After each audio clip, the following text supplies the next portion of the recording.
and the actions of the ganglion cells form the optic nerve. Optic.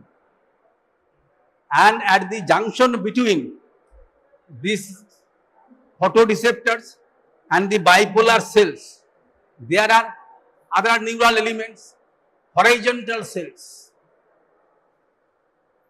And at the junction between the bipolar cell and ganglionic cell layer, that is called, and there are amacrine cells. Amacrine cells.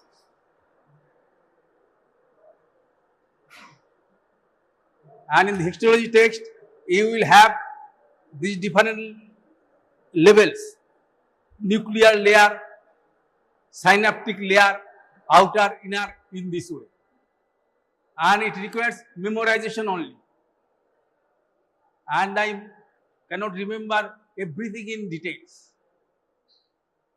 And these classes is for creating some interest, and you are meritorious students, and you can learn from everything from the books.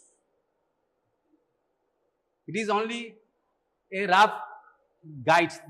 That is, the photopigments are present within these discs.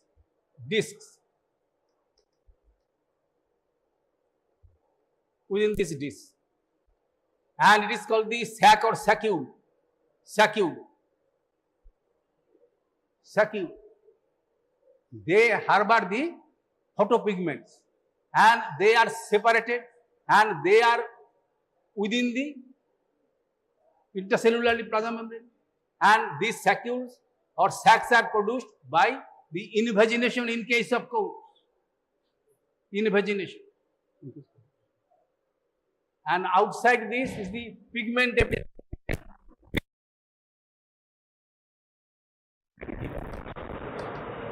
Pigment epithelium.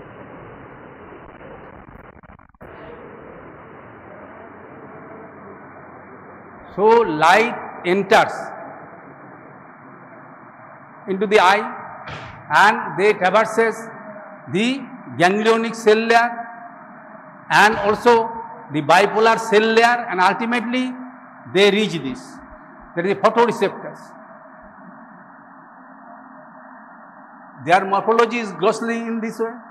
It is the rod shaped, and this is the cone shaped external. This is the external segment. But their morphology is variable.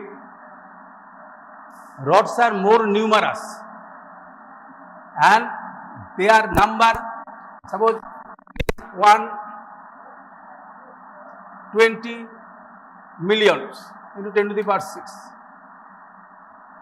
And in this case,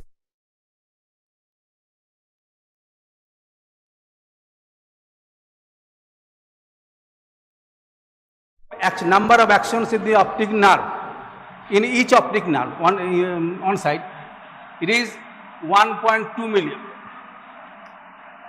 1.2 million. So there is convergence here. Convergence.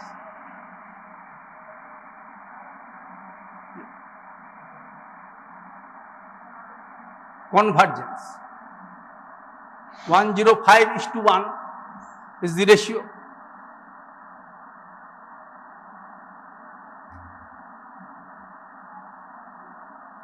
And rods are highly sensitive, and they are responsible for dim light vision or scotopic vision, night vision, scotopic vision.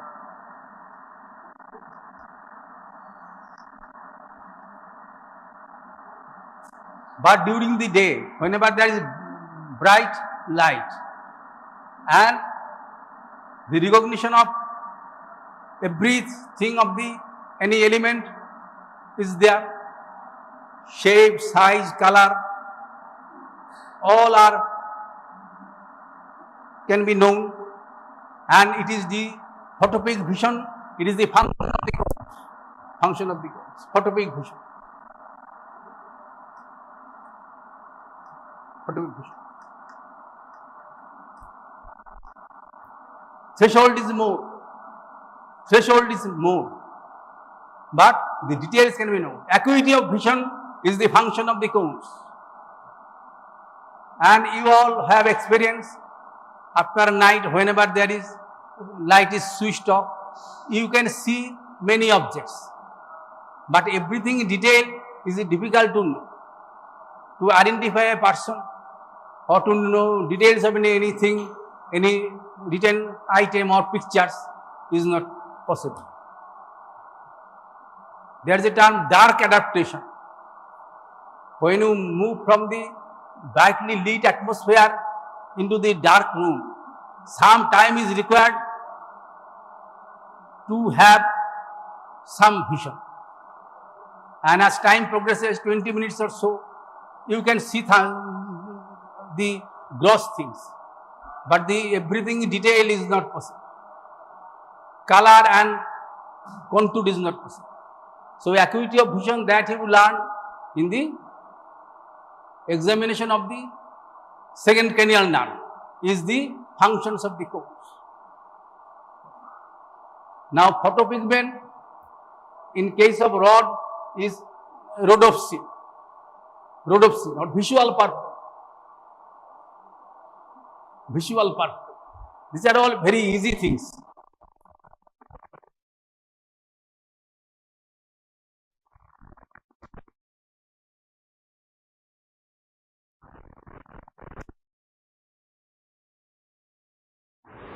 It consists of a protein part and a pigmentary part, that is retinine 1.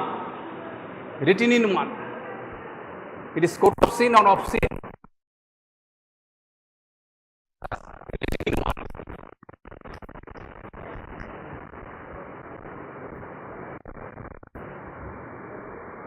It is an aldehyde form of vitamin A, and it is the pigmentary part. And whenever there is light stimulation, there is some change.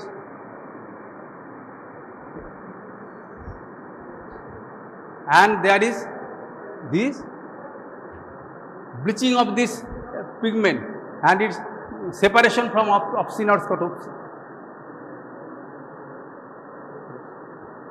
And it is a very rapid process, and there is amplification in every step, so that we are very sensitive regarding light by means of these rods. Single photon of light can stimulate these rods, and some perception of light is there. Gross damage of the retina is required to have complete loss of perception.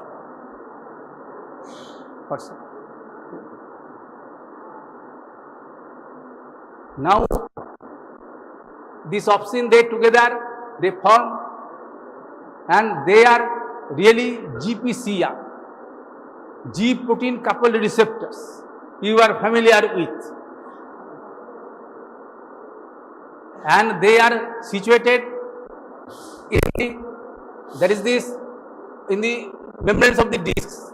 Membrane of the discs, they are present in this membrane of the disc. And also of this, in case of cones, in the walls of the sacums. And if you enlarge this picture,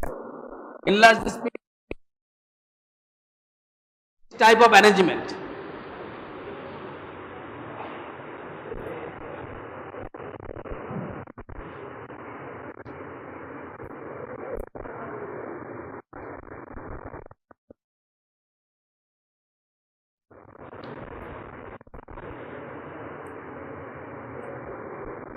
membrane spanning domain, and within the disc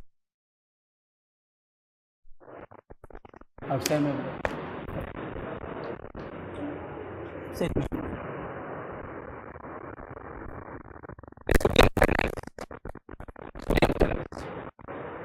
And there is 7 membrane spanning domain.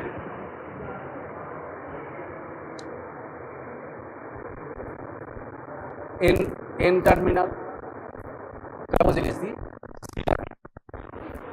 C-terminal. It's called numerous and 7, 1, 3, 5, 6, 7. Membrane serpentine receptors. And here there are the attachment of this horizontal to this disc membrane. Disc membrane. It is the retinine 1 that is placed in this way. You can complete the figure in this way.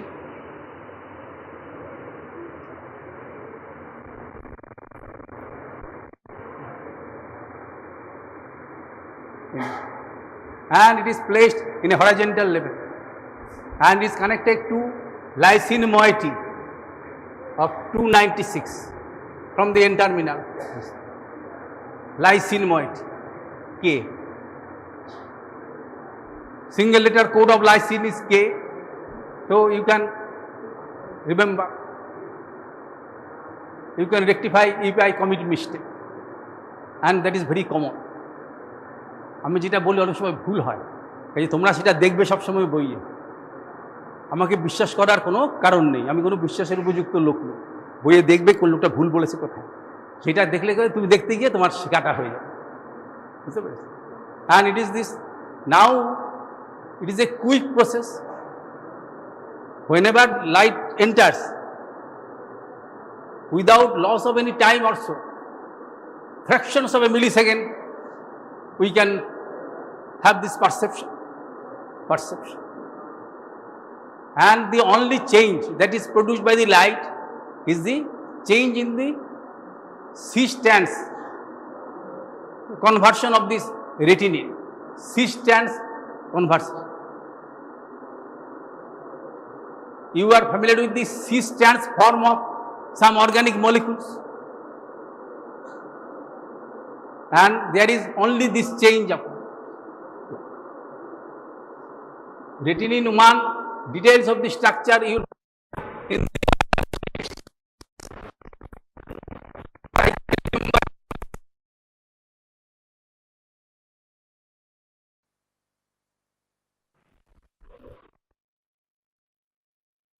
cis form, and the only change that occurs light is conversion to a transform or transform.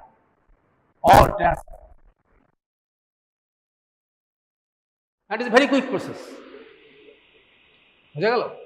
C-stance conversion. In organic compound, in the hashing the text, you have seen their structures. C-stance.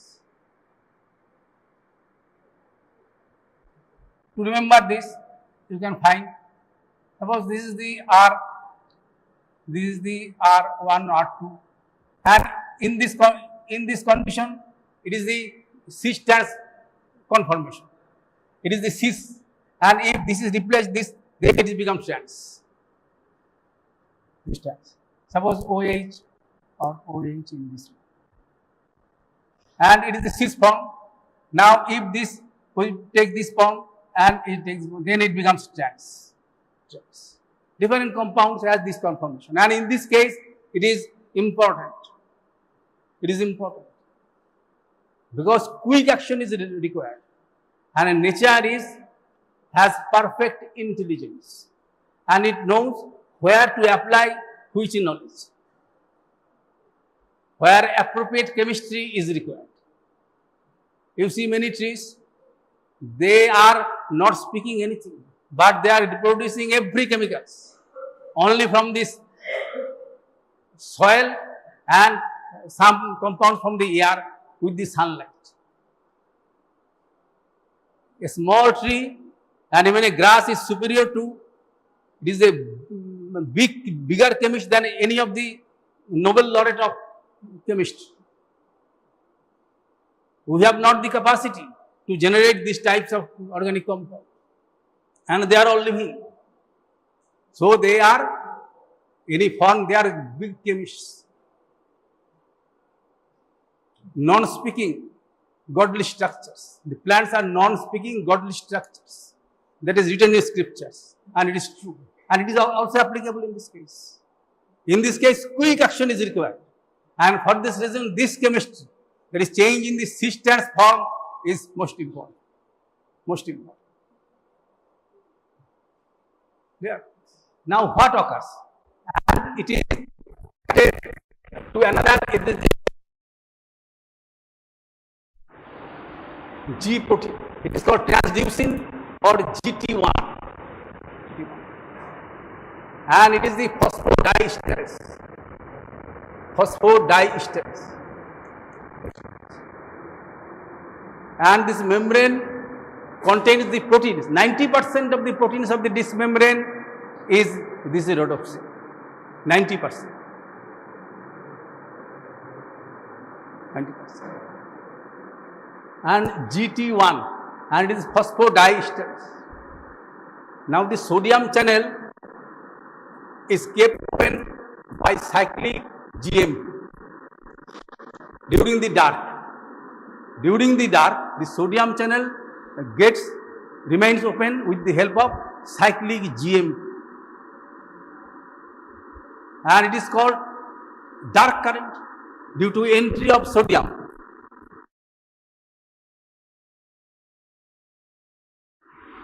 And in response to from these photoreceptors, there is liberation of some excitatory neurotransmitter, probably glutamate.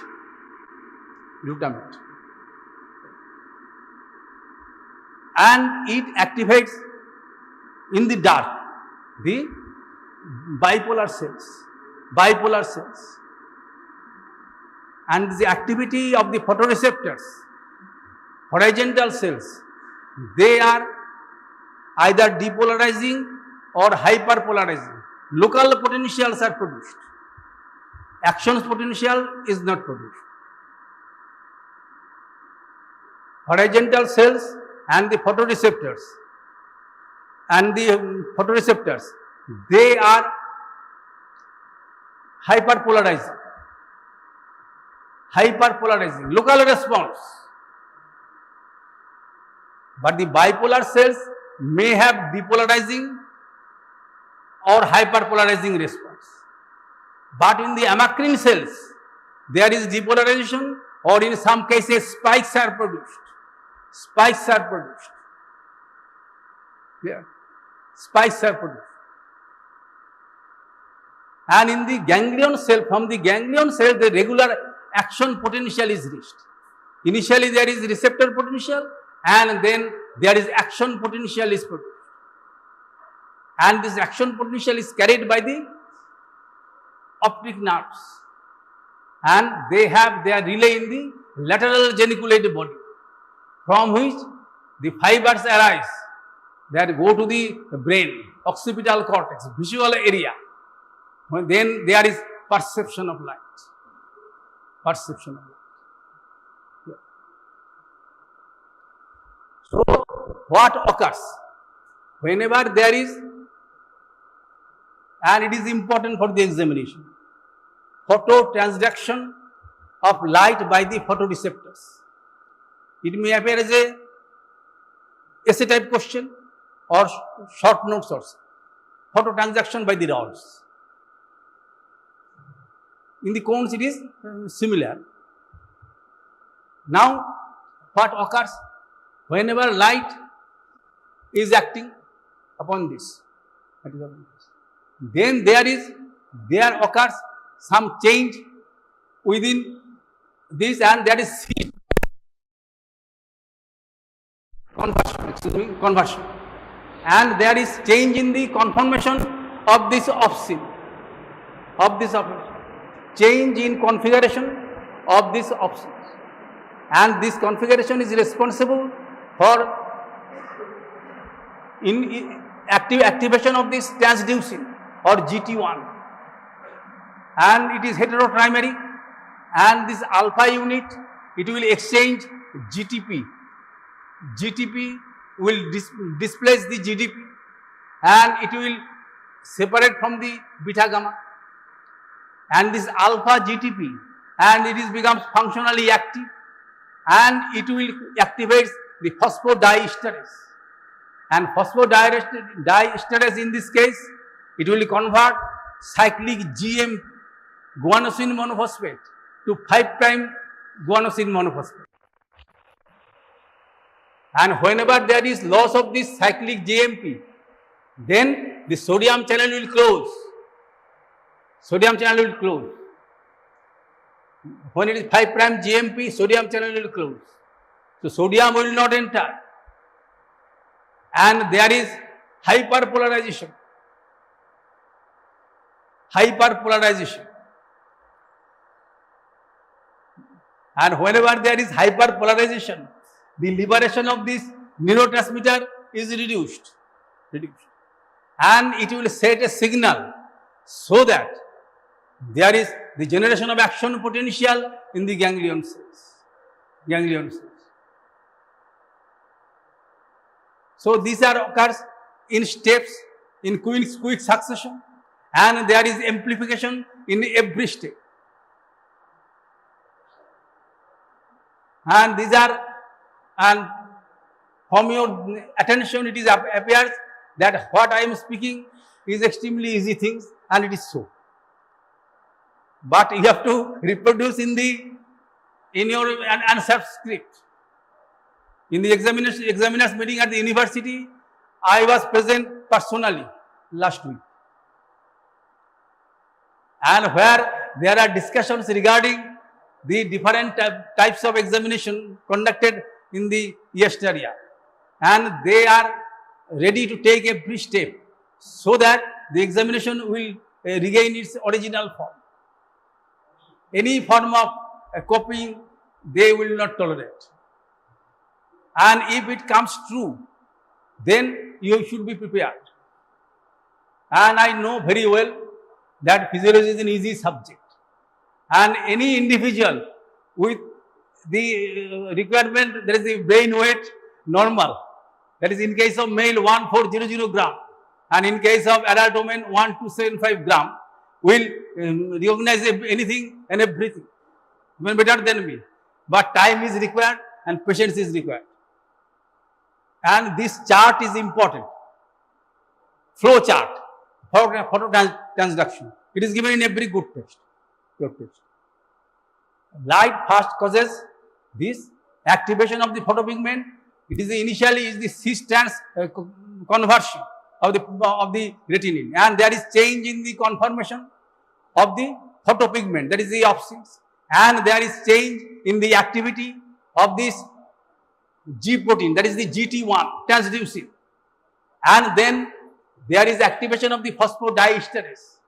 Phosphodiesterase will convert cyclic GMP to 5' GMP, and cyclic GMP unites with the sodium channel to keep open during the dark. But whenever there is a good number of sodium channels blocked by the change of cyclic GMP to 5' GMP, sodium will not enter, and there is hyperpolarization. And due to the hyperpolarization, the neurotransmitter, excited neurotransmitter will not be secreted, and it is the response ultimately leads to the generation of action potential in the ganglion cells. And ganglion cell actions are the optic, they form the optic nerve, and they terminate in the lateral geniculate body of the thalamus. And then the new order of neuron will arise, and it will go to the posterior part of the cerebral cortex, visual cortex, around the calcarine fissure and elsewhere, and there is perception of light. Yeah. Now after this, when light is withdrawn, and what occurs? Reverse changes to take place. But going into that, before going into that, we have to learn something about this. That is, in case of rods, then there is a maximum sensitivity to a particular wavelength. The wavelength that we can perceive as light is between 397 nanometer to 3.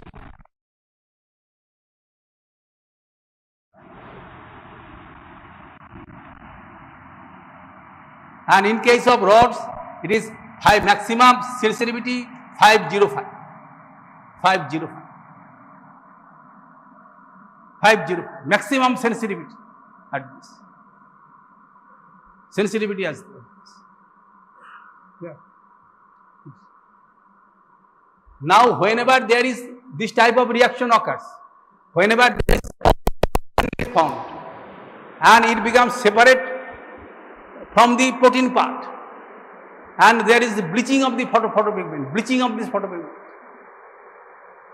Now, this trans-retinine is converted by an isomerase into cis-retinine, and it can reunite with this scotopsin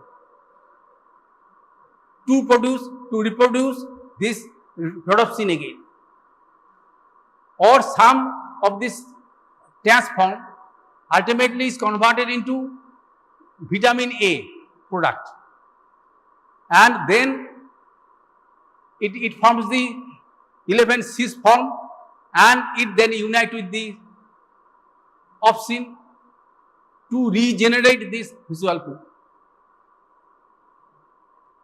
When we are exposed to bright light, then there is bleaching of this, and some time is required when we are exposed to dark atmosphere to regenerate this pigment, and it is the time required. So, if there is reduction in this photopigment, and it may be due to vitamin A deficiency, there is every scope of development of night blindness, inability to see in the dim light, nyctalopia or night blindness. It is the early symptom of vitamin A deficiency. And you have learned in higher secondary text, even class 8, 9 textbooks, where there what are the vitamins and where vitamin A is present in our food. Vegetable source of vitamin A is the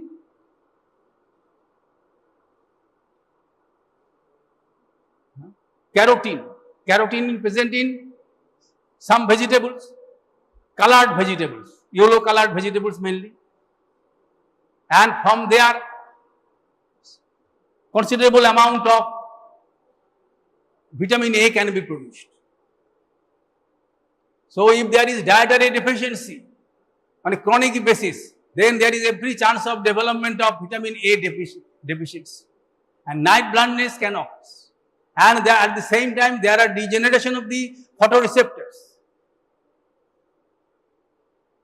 It is manifested clinically as nyctalopia or night blindness due to the loss of function of the photoreceptors. But the cone cells are also affected, and there are degeneration, Yeah. And ultimately, if it is prolonged, the photoreceptors will atrophy, or they are out of function. And vitamin A has its activity upon the epithelial cells, and there is dryness of the cornea, xerophthalmia, and there may be ulceration in the cornea, and there may be damage of the cornea, and so they are the important causes of preventable blindness. Detail you can have in biochemistry text also. These are the areas when all the subjects they amalgate. Biochemistry text. And from how carotene, beta carotene, they are produced.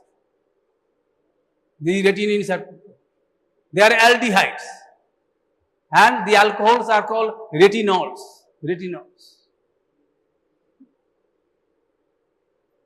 In case of cones, mechanism is the same, but here the opsins are to some extent different, and there are three primary colors: blue, intermediate or green, and red. And peak sensitivity or absorption is 414 and 535, and it is 56 nanometer.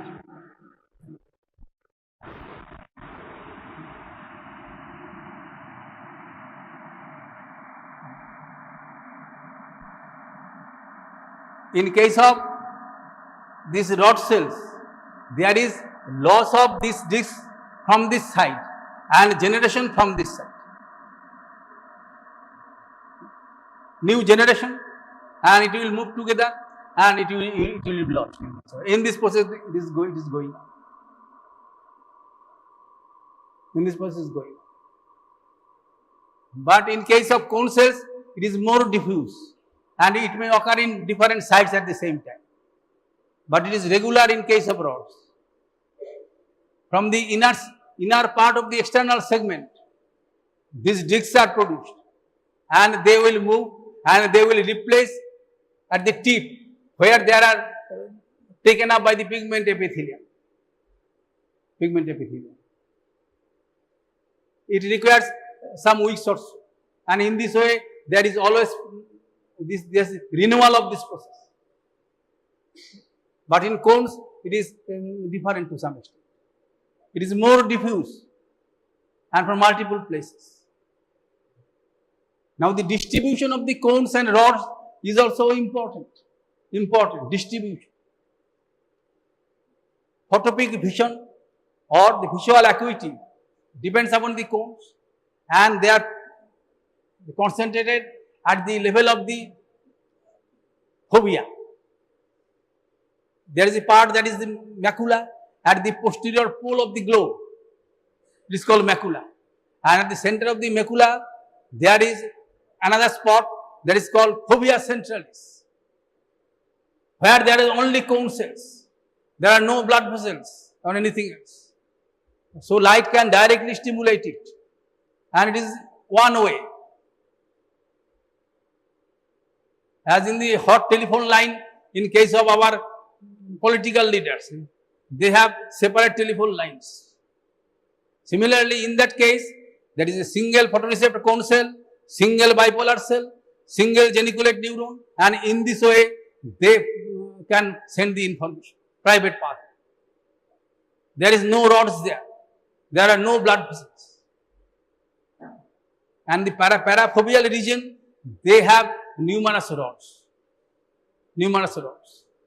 And in the text, you will find the figure is depicted. It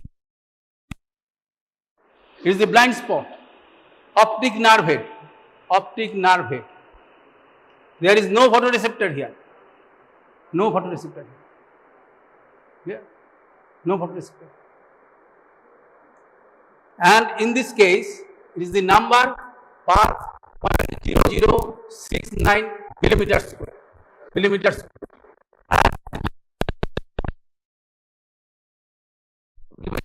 text.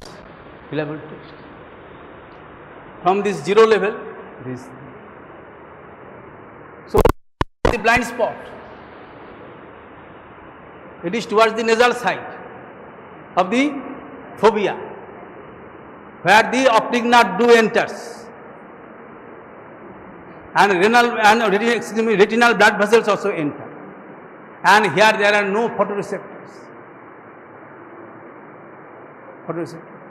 And when image is formed at this point, then there is no sensation. It is called physiological blind spot. We are unaware of this because two blind spots on each side, they are non-corresponding points. It is obscured by the other eye. Obscured. Clear? But it can be known by means of simple tests, or it can be mapped by means of perimeter, central perimeter, or even this perimeter present in our laboratory. You can have some estimate. That is, this is dimension. And the rod cells are present to some extent on either side. But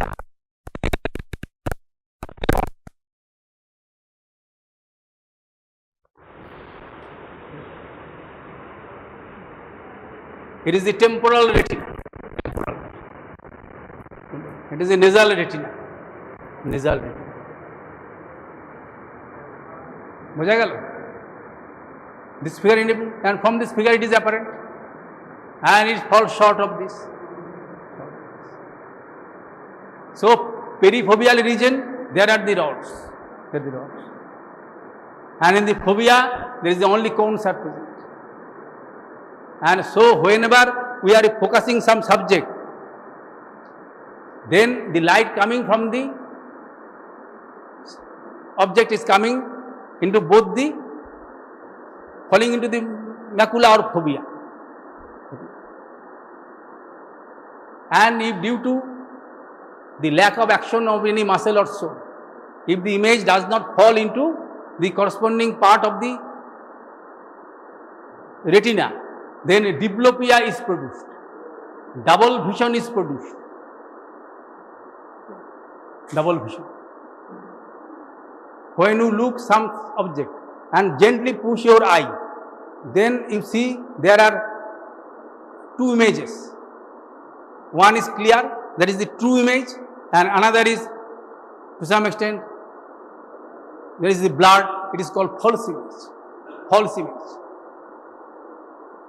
You can easily know what is the, then you have concept that what is true image. You look with both the eyes, stare with both the eyes and gently push one eye. You will find two objects. And one is the true image and another is, this is the blurred, that is the false image. False image. Now this, in case of, we have to know something about these optics also.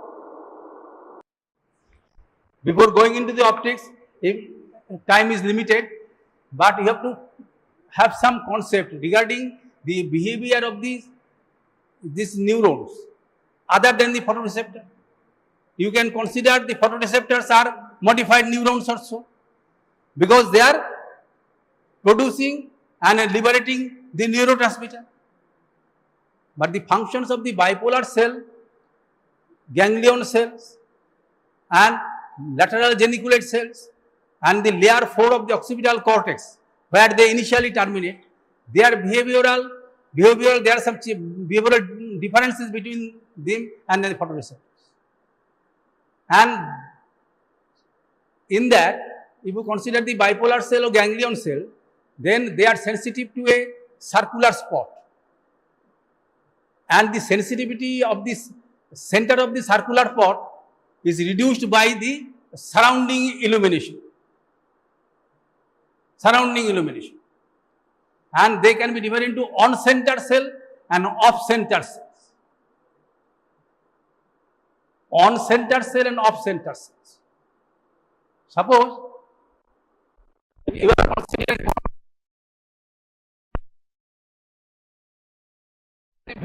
it is the field of a single ganglion cell,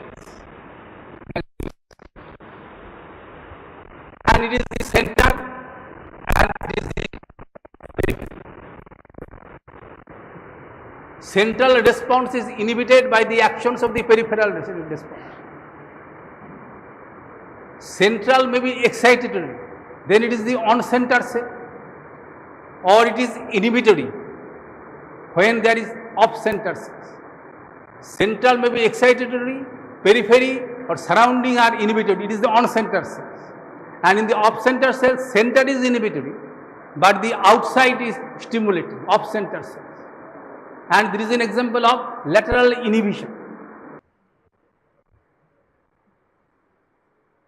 Suppose in this case, if you consider in the resting condition or during the dark, there is always the action potential that is produced. At specific rate, action potential is produced.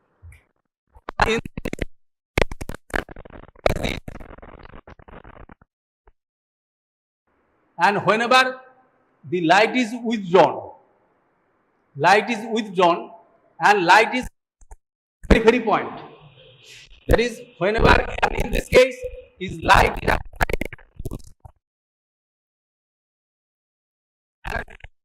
whenever this light is applied,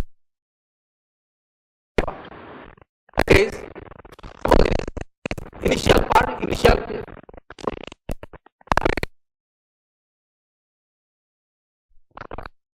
there is no response. And when the light is withdrawn, then is increase in the stimulation. It is the behavior. On center cells. Clear? When is light falling on the periphery, light falling periphery, and it is inhibiting the central response. So during this there is no action potential, but when the light is withdrawn, then there is this response. It is the behavior of the on center cells. On center cells. Like there is some increase for this duration. There is some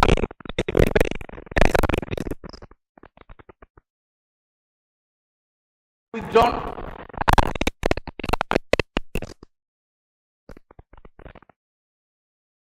So it is the behavior. So you should go through the books and you will find, except in one case, everywhere whenever the light is withdrawn, there is increase in the response. Increasing the response in comparison to the resting condition. And this type of behavior is seen at the bipolar cell level, ganglionic cell layer, lateral geniculate cell layer, and also at the level of the, that is the layer 4 of the occipital cortex. Occipital cortex. Now there is combination of these. It is the basic matter. And this combination of their activities, it is the initial start, and this combination of these activities give rise to our, there is a sensation of, visual sensation of any object, and that is produced at the level of the cerebral cortex. There are simple cells, complex cells, hypercomplex cells. Combination of activity.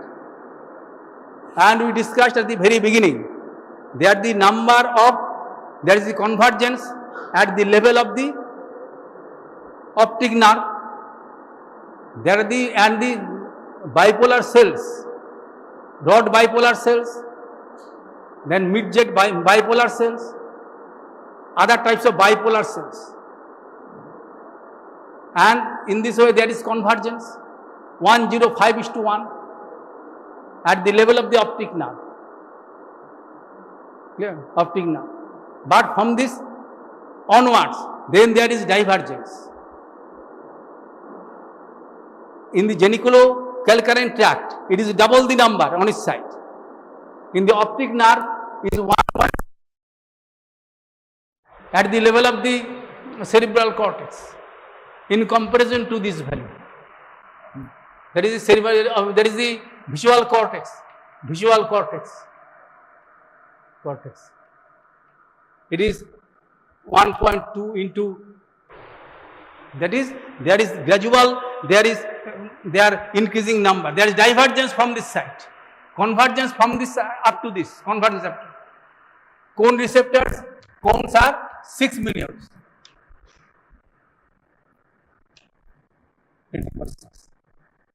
And there is the rods are 120 million. 120.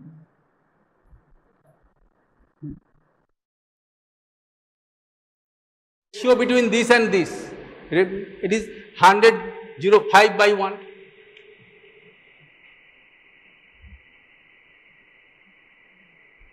And but the divergence from this side.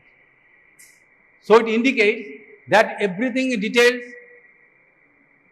are being produced in different stages. Photoreceptors only perceive light. Rods are very sensitive. Single photon of light. I'm also laughing. So these are the functions of the nervous system. So visual cortex, how it affects the different parts, the movement, color, and how it affects the emotion. Of a 10% tolerant person like me, and also 10% friend of that person, and you know. These are the physiology. It includes every good process and also bad process also. So a true physiologist is extremely tolerant. কিন্তু তোমাদের শোনো, শেষ হয়ে গেছে time. এবার উপস্থিত ছিলাম, আমি বাংলাতে বলে দিচ্ছি যে তোমাদের এবার আমি মিটিংয়ে ছিলাম এবং সেখানে কিন্তু তোমাদের চেষ্টা করা হচ্ছে গত বছর যেই পদ্ধতিতে হয়েছে, আমি কারো নিন্দা চর্চা অপছন্দ করি, যে পর্যায়ে হয়েছে এবার কিন্তু সঠিকভাবে পরীক্ষা নেওয়ার ব্যবস্থা হয়েছে এবং তারা বলেছে সিসিটিভির আন্ডারে পরীক্ষা দিতে হবে এবং সব মানে সততা যতদূর সম্ভব মেনটেন করতে হবে। সেজন্য তোমরা পড়াশোনা করবে। আর আজকে যে ক্লাসে আমি আলোচনা করলাম ফটো রিসেপ্টর এবং photo transaction is very important.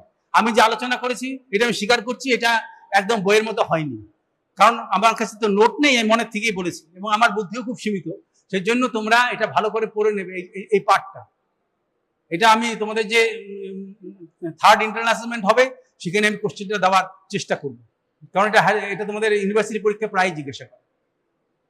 আর বাদ বাকি যেগুলো আর আমার একটা ক্লাস নেওয়ার ইচ্ছা আছে তোমাদের ভিশনের সম্বন্ধে, কারণ টাইম নেই। এরপরে হিয়ারিং এর ক্লাস নিতে হবে। হ্যাঁ, কাজেই এরপরে হিয়ারিং এর ক্লাস আমি নেবো এবং এরপরে তোমাদের ব্যাচ শেষ হয়ে যাবে। হ্যাঁ, তোমাদের এই এক্সপোজার আমার প্রতি শেষ হয়ে যাবে। You'll be extremely happy. Thank you. তোমাদের আজকে শেষ। আজকে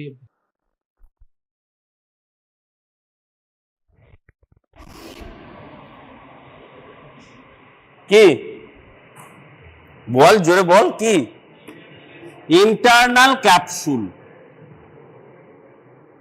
জিনিসটা কি?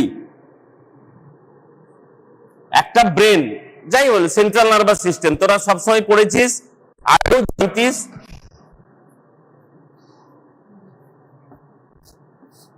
প্রচুর grey matter, there is gray matter and white matter. Gray and white. Grey মানে গ্রেইস ইন কালার, হোয়াইট মানে হোয়াইট ইন কালার, তার মানে তার কম্পোজিশন আলাদা। গ্রে ম্যাটার আমরা কোথায় পাবো? সেরিব্রাল কর্টেক্সের বাইরে, outermost part of the cerebral কর্টেক্সে গ্রে ম্যাটার, আর ভেতরে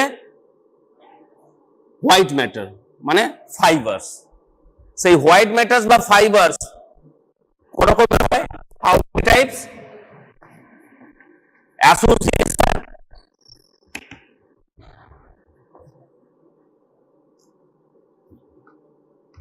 commissural fibers.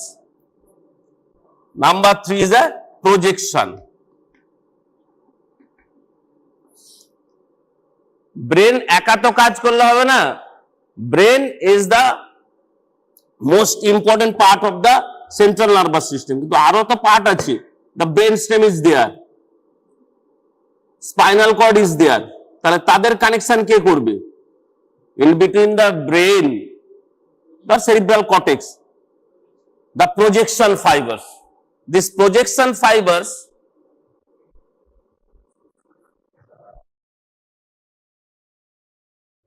brain থেকে, cerebral cortex থেকে spinal cord fibers. The most important projection fibers is the internal capsule. It is the white matter of the cerebral hemisphere. এটা দেখতে পাবি না বাইরে থেকে, can be it is inside the gray matter. আচ্ছা, বেজাল ganglia, এটা শোনা আছে? বেজাল গ্যাংলিয়া বা বেজাল নিউক্লিয়াই শুনেছিস নামটা? বেজাল গ্যাংলিয়া, বেজাল নিউক্লিয়াই কি কি পার্টস হয়? পার্টস মানে কি কি দিয়ে কম্পোনেন্ট অফ বেজাল নিউক্লিয়াই হয়, এটাও দেখতে পাবি না। এটি সাবকর্টিক্যাল গ্রে ম্যাটার, কর্টেক্সের ভেতরে বসে থাকে, কিন্তু গ্রে, হোয়াইট নয়। তারা হচ্ছে, নামগুলো তারা পড়েছিস, যেটা পার্কিনসনিজম পড়তে গিয়ে, কডেট। কডেট হচ্ছে কমা শেপেড, এরকম একটা বডি থাকবে, টেল থাকবে। This is কডেট nucleus.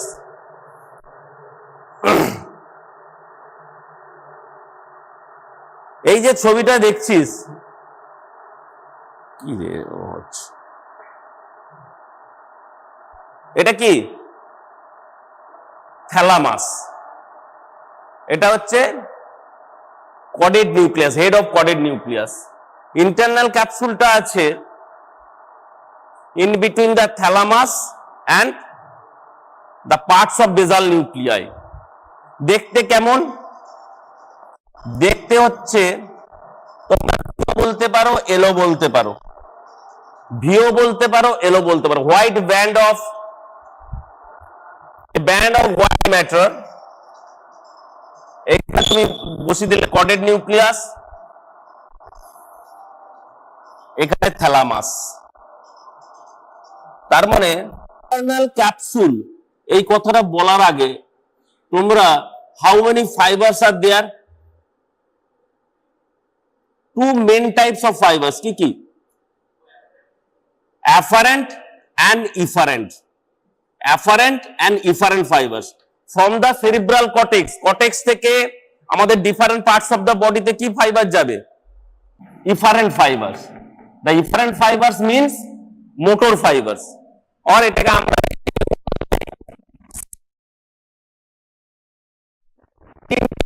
centrifugal or efferent or motor fibers or descending fibers, যেগুলো নামছে from the cerebral cortex। ওপরে কে যাবে? কারা যাবে? cerebral cortex এ পৌঁছাবে কারা? বিভিন্ন সেন্সেশন, ডিফারেন্ট সেন্সেশন তোমার বডিতে, পেন, টেম্পারেচার, টাচ, যে কোনো সেন্সেশন। ভিজুয়াল কর্টেক্সের যে আমরা চোখে দেখছি এরও ভিজুয়াল সেন্সেশন, অডিটরি সেন্সেশন, যত টেস্ট সেন্সেশন, যত রকমের সেন্সেশন আছে তোমার বডিতে, তারা যাবে কোথায়? Cerebral cortex. কোথায় যাবে? কোথা দিয়ে যাবে? সেরিব্রাল কর্টেক্সে যাবে, কিন্তু যাবে কোথা দিয়ে? প্রথমে থ্যালামাসে যেতে হবে। থ্যালামাস থেকে this fibres from the thalamus to cerebral cortex through the internal capsule. তার মানে দ্য গেটওয়ে একমাত্র internal capsule. All the fibres descending or ascending মানে centripetal, sorry, corticopetal fibers or sensory fibers or ascending fibers। তাহলে সমস্ত fibres সে যেই ascend করলো বা descend করলো তারা একটা এরিয়ার মধ্যে দিয়ে যাবে, দ্যাট ইজ ইন্টারনাল ক্যাপসুল। তার মানে বুঝতে পারছিস, in internal capsule all the fibres are compactly deposited, মানে অ্যাগ্রিগেশনস অফ ফাইবার্স। তার মানে একটা যদি মাইনর ইনজুরি হয় ইন্টারনাল ক্যাপসুলে, paralysis. Internal capsule heavy important structure in your brain. All the fibres go through the internal capsule. এই internal capsule extend কোথা থেকে? তোমরা যদি ব্রেন দেখতে থাকো তাহলে তোমরা সেরিব্রাল কর্টেক্স জানো, আর মিড ব্রেন কি জানো? মিড ব্রেনকে কি বলে? সরি, মিড ব্রেন বলি, মিড ব্রেনের সঙ্গে কর্টেক্সের মানে সেরিব্রাল হেমিস্ফিয়ারের কানেকশন কি? তার নাম কি?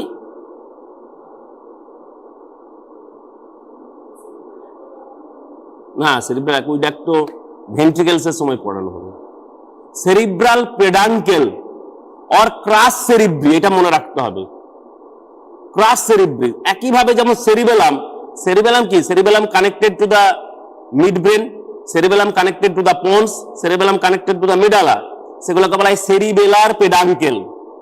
Superior, middle and inferior cerebellar পেডাঙ্কেল।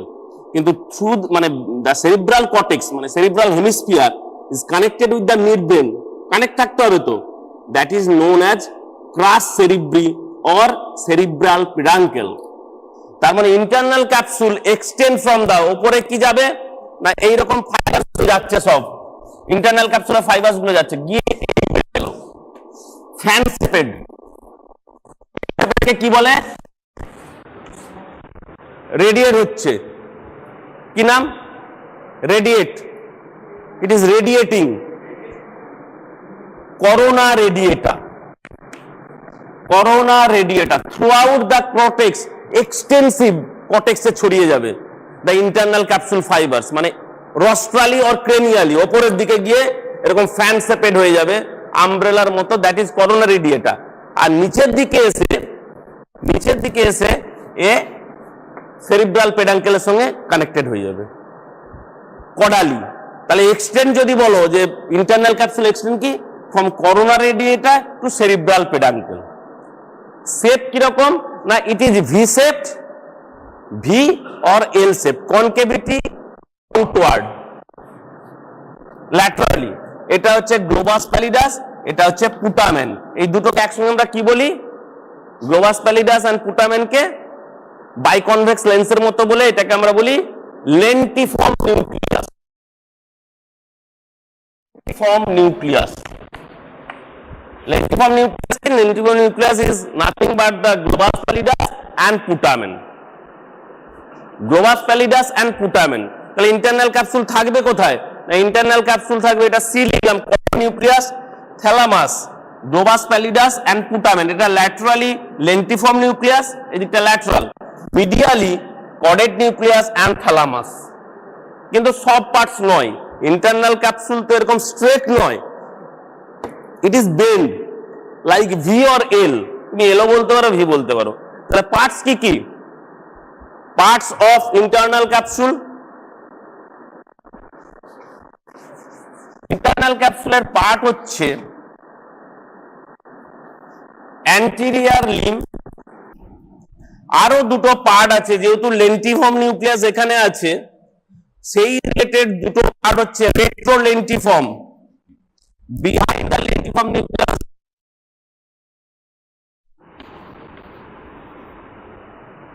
Five হচ্ছে সাবলেন্টিফর্ম। এই পাঁচটা পার্ট অবশ্যই তোমাদের বলতে হবে। The 5 parts of internal capsule. এই 5 parts of internal capsule কেন করলাম? 5 parts of internal capsule কেন করলাম? See the diagram. See the diagram. The anterior limb, it is between the coded nucleus medially and lentiform, upper part of lentiform nucleus laterally. This is the anterior limb of the internal capsule. The anterior limb in the internal capsule, it is very much important because from the cortex, আমরা কি বলেছি না, এটা it goes to the cerebral peduncle, cerebral peduncle এর পরে কোথায় যাবে? Mid ব্রেনের পর পন্স মেডালা, আলটিমেটলি তার পন্সে আসতে হবে, পন্স। সেই জন্য আমাদের কতগুলো লোবস আছে? How many lobes in the cerebral hemisphere? আরে 4টা লোব। কি অবস্থা! ফ্রন্টাল, অক্সিপিটাল, অ্যান্টিরিয়রলি ফ্রন্টাল, পেছনে পোস্টেরিয়র অক্সিপিটাল, ল্যাটারালি প্যারাইটাল, নিচের দিকে টেম্পোরাল লোব। এই তো 4টা। তাহলে 4টে কর্টেক্স না, 4টে lobe, 4 lobes, frontal lobe, parietal lobe, আরে দুটো প্যারাইটাল থাকতে পারে। Lobes, parietal lobes, frontal lobes, temporal lobe, occipital lobe. তার মধ্যে কর্টেক্স ইজ দেয়ার, প্রত্যেকের কর্টেক্স আছে, ফ্রন্টাল কর্টেক্স। এখন ফ্রন্টাল কর্টেক্স, আমাদের এই ফ্রন্টাল কর্টেক্স কি কি কাজ করে? Maximum function by frontal lobe. তোর মেমোরি, তোর ইন্টেলিজেন্স, সমস্ত কিছু, ম্যাথামেটিক্যাল যে পাওয়ার, সমস্ত ফ্রন্টাল কর্টেক্স। তাহলে ফ্রন্টাল কর্টেক্স অনেক বেশি ফাইবারস আছে ফ্রন্টাল কর্টেক্সে। তার মানে যে ফ্রন্টাল কর্টেক্সে আমরা বললাম কি, আমরা 2 types of fibres internal capsule দিয়ে যাবে। কি কি? একটা হচ্ছে সেন্সরি ফাইবারস, একটা আছে মোটর ফাইবারস। এখন যদি আমরা মোটর ধরি, অ্যান্টেরিয়র লিম্বের মোটর ফাইবারস, অ্যান্টেরিয়র লিম্বের মোটর, অ্যান্টেরিয়র লিম্ব দিয়ে পাস করবে কারা?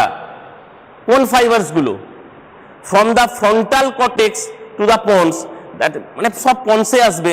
That is known as, actually broad name হচ্ছে কর্টিকোপন্টাইন। কর্টিকোপন্টাইন মানে কি? From the cortex to the pons. তাহলে এরা কি কি হতে পারে, কি কি টাইপ হতে পারে? কর্টিকোপন্টাইন নামগুলো বলো একইভাবে, ফ্রন্টোপন্টাইন, প্যারাইটোপন্টাইন, অক্সিপিটোপন্টাইন, টেম্পোরোপন্টাইন। ফাইবারস গুলোর নাম হচ্ছে broad name corticopontine, from the cerebral cortex to the pons nuclei. তাহলে এই যে ফ্রন্টোপন্টাইন ফাইবারস বললাম, the frontopontine fibres, you see the frontopontine fibres passes through the anterior limb, মানে ম্যাক্সিমাম ফাইবার যদি দেখিস ইন্টারনাল ক্যাপসুলের ম্যাক্সিমাম ফাইবারস কে frontopontine fibres. from frontal cortex to the pons. It passes through the internal capsule, the anterior limb of the internal capsule. সব part দিয়ে নয় কিন্তু আমি আবার বলছি, through the anterior limb of the internal capsule only the frontopontine fibers, that is motor fibers, from frontal cortex to the pons. এরা হচ্ছে corticopontine fibers. তারপরেই দেখ জেনু পরে আসছে, তাহলে আর বাকি যে তিনটে রয়ে গেল প্যারাইটো, অক্সিপিটো এন্ড টেম্পোরো, এরা কোথা দিয়ে যাবে? এটা কি অ্যান্টিরিয়র লিম্ব দিয়ে যাবে? No, through the retrolentiform part, to the retrolentiform part, the other fibers, that is occipito and parieto, এরা হচ্ছে retrolentiform part. এখান দিয়ে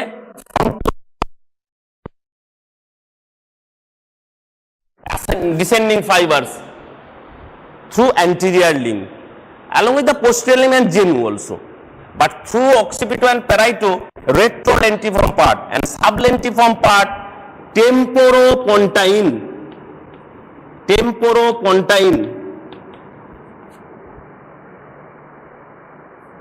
আচ্ছা, pyramidal track, extra pyramidal track সম্পর্কে আইডিয়া আছে?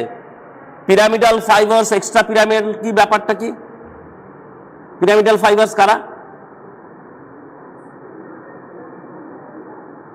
তোমরা জানো, তোমরা বেস অফ দ্য ব্রেনে দেখেছো দ্য ক্রেনিয়াল নার্ভস, তাহলে নিউক্লিয়াই গুলো বসে আছে তার ভেতরে, সেখান থেকে নার্ভ গুলো বেরোচ্ছে।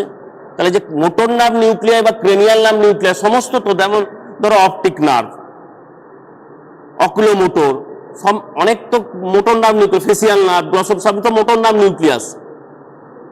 তাহলে একটা ব্রড নেম আছে যে পিরামিডাল ট্র্যাক্টের মধ্যে, সেটা হচ্ছে cortico nuclear fibres. Cortico nuclear fibres, এই কর্টিকো নিউক্লিয়ার ফাইবার্স মানে কি? কোথা দিয়ে কোথায় যাচ্ছে?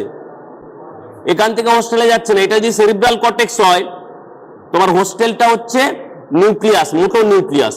তাহলে এখান থেকে ফাইবার্স গুলো বেরিয়ে কর্টেক্স থেকে motor nerve nuclei, but not ipsilateral, contralateral motor nerve nuclei it relay কে, কি নাম তার? Corticonuclear fibres. তারা কোথা দিয়ে যাবে? তারা যাবে through the genu. Through the genu, genu means bend, genu means bend. So through this bend or genu of the internal capsule, the corticonuclear fibers, it controls the head and neck muscle, skeletal muscle fiber, তো motor fibers তো। তাহলে head নেকের জন্য কর্টিকোনিউক্লিয়ার fibres জেনু।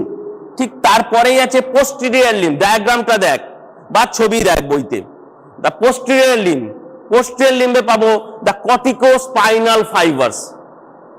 তার মানে কি? এই যে আপার লিম্বের জন্য লোয়ার লিম্ব, ট্রাঙ্ক, পেরিনিয়াম, সমস্ত মাসেল। হোমাঙ্কুলাস কথাটা মনে পড়েছে? হোমাঙ্কুলাস, কর্টেক্সে হোমাঙ্কুলাস, পেরিনিয়ামের জন্য অনেক বড় এরিয়া থাকে দেখবি। হোমাঙ্কুলাস যদি দেখিস, একটা মানুষকে এঁকে দিয়েছে এরকম কর্টেক্সের উপরে, হোমাঙ্কুলাস বলা হয়। এগুলো বইটা পর দেখতে পাবি। তাহলে through the posterior limb, through the posterior limb of the internal capsule, the corticospinal fibres, আর কর্টিকোনিউক্লিয়ার থ্রু দ্য জেনু। এই দুটো ফাইবার্স হচ্ছে পিরামিডাল সিস্টেম। এরা পিরামিড তৈরি করে গিয়ে দ্য পন্সে। তোমরা পন্স মেটালে যখন পড়বে দেখবে পিরামিড, এটা এলিভেশন, এই জন্য এদেরকে বলা হয় পিরামিডাল ফাইবার্স। তাহলে পিরামিডাল ফাইবার্স আসছে কোথা থেকে? From the cortex. কোথা দিয়ে যাবে? কোথায় যাবে? তারা নিচে চলে যাবে, মোটর নার্ভ নিউক্লিয়াসে যাবে, কিন্তু যেতে হবে কোথা দিয়ে? Through the internal capsule. কোন internal capsule? Genu, through genu corticonuclear, and through posterior limb corticospinal fibers. এই corticospinal and corticonuclear fibers গুলোকে আমরা বলি পিরামিডাল সিস্টেম। এবং এই পার্টটা এত ইম্পর্টেন্ট posterior limb কেন? কারণ পিরামিডাল ট্র্যাক বা পিরামিডাল ফাইবার্স যদি বলিস, ইফ ইউ টেল, তাহলে দুটো পার্ট, একটা হচ্ছে কর্টিকোনিউক্লিয়ার, another কর্টিকোস্পাইনাল। এই কর্টিকোনিউক্লিয়ার মানে contralateral, it is contralateral motor nerve নিউক্লিয়াসে আসে, মোটর নার্ভ নিউক্লিয়াস, কন্ট্রাল্যাটারাল, এটাও কন্ট্রাল্যাটারাল। এই কর্টিকোস্পাইনালটা আসবে ব্রেন স্টেমে, then it forms the lateral corticospinal tract. Lateral corticospinal tract চলে যাবে স্পাইনাল কর্ডের anterior horn cell of the spinal cord. তার মানে এই দুটো পার্ট, এই পিরামিডাল ফাইবার্সের কর্টিকোনিউক্লিয়ার এন্ড কর্টিকোস্পাইনাল, এরা কি কন্ট্রোল করে? All the skeletal muscles of your body, all the skeletal muscles of your body.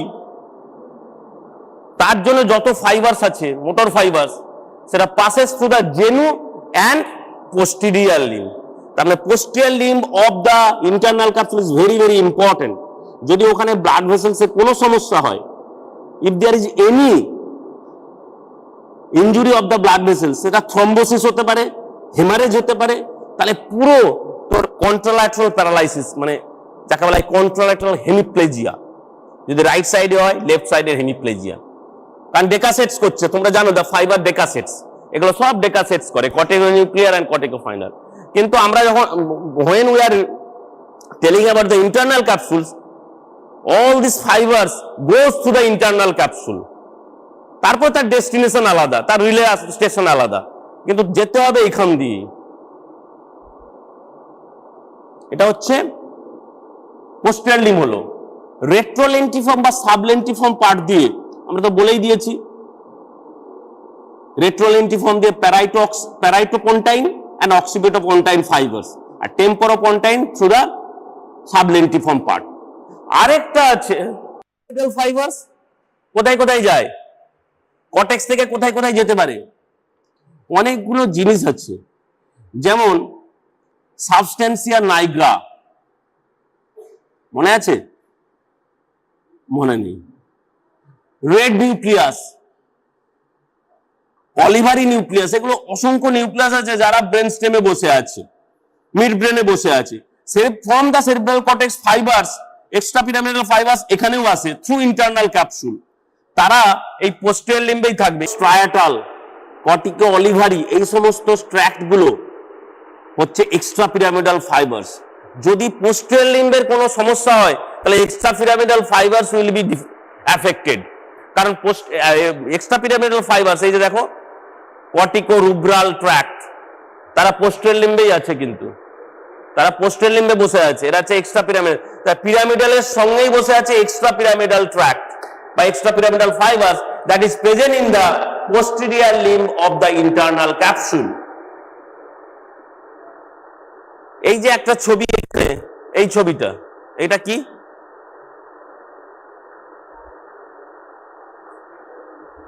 আরে দেখে কি মনে হচ্ছে? সেকশন, যাই হোক, ছবিটা কি? Radiation, radiation. এবার তো আমরা sensor, thalamus, from thalamus to cortex যাবে কোথা দিয়ে? Through internal capsule. All the parts of the cortex, কর্টেক্সে কি কি ছিল? থ্যালামাস, এইখানে একটা রেডিয়েশন নিচে এলো, পেছন দিকে গেল। একটা কটা জেনিকুলেট বডি আছে রে, কি কি? এলজিবি, এমজিবি, এটা মনে আছে?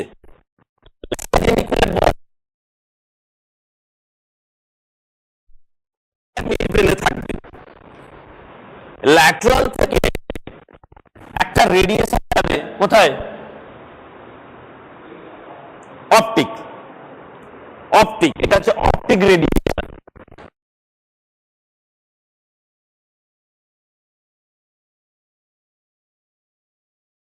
The occipital lobe, the occipital cortex, তার নাম আছে, that is visual cortex.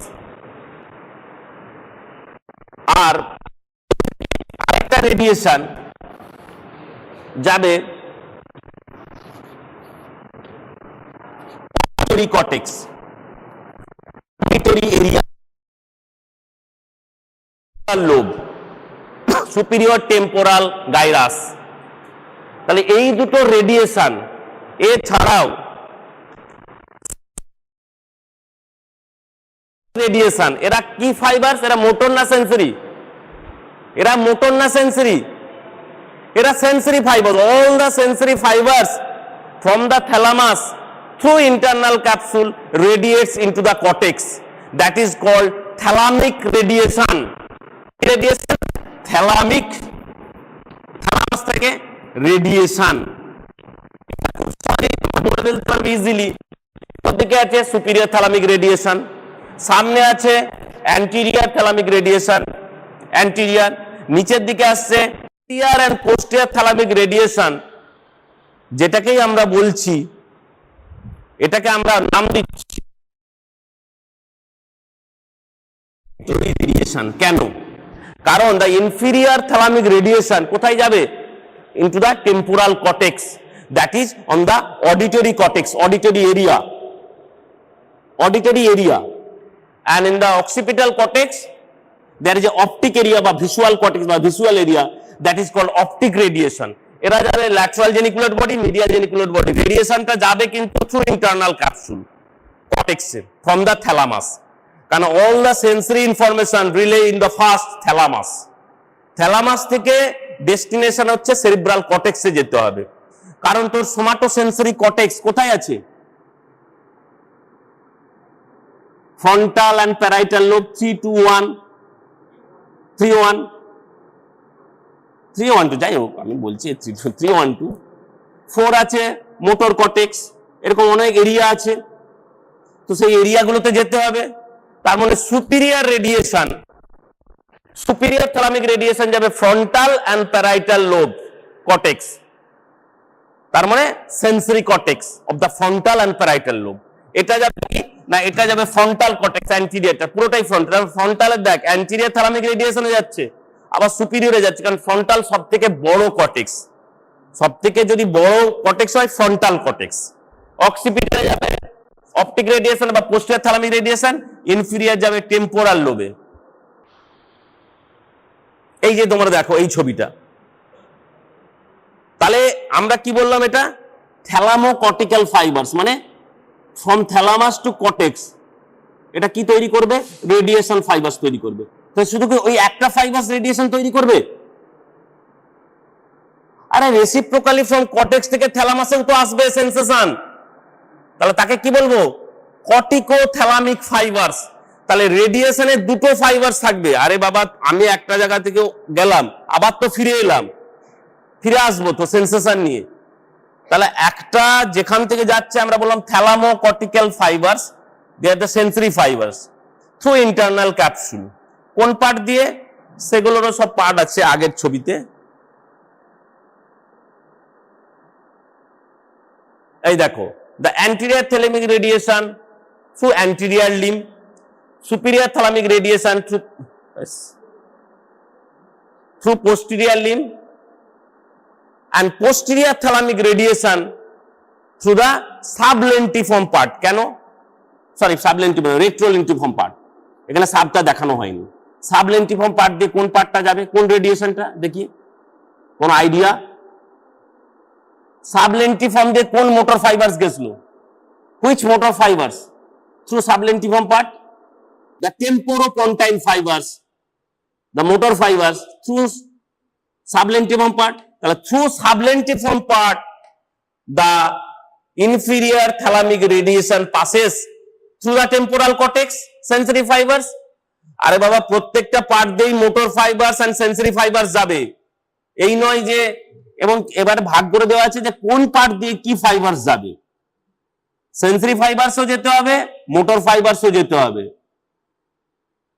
Internal capsule একটা হোয়াইট ম্যাটার, তো একটা ফাইবারস, একটা ব্যান্ড, হোয়াইট ব্যান্ড, সেই ব্যান্ডের মধ্য দিয়ে all the ascending and descending fibres passes.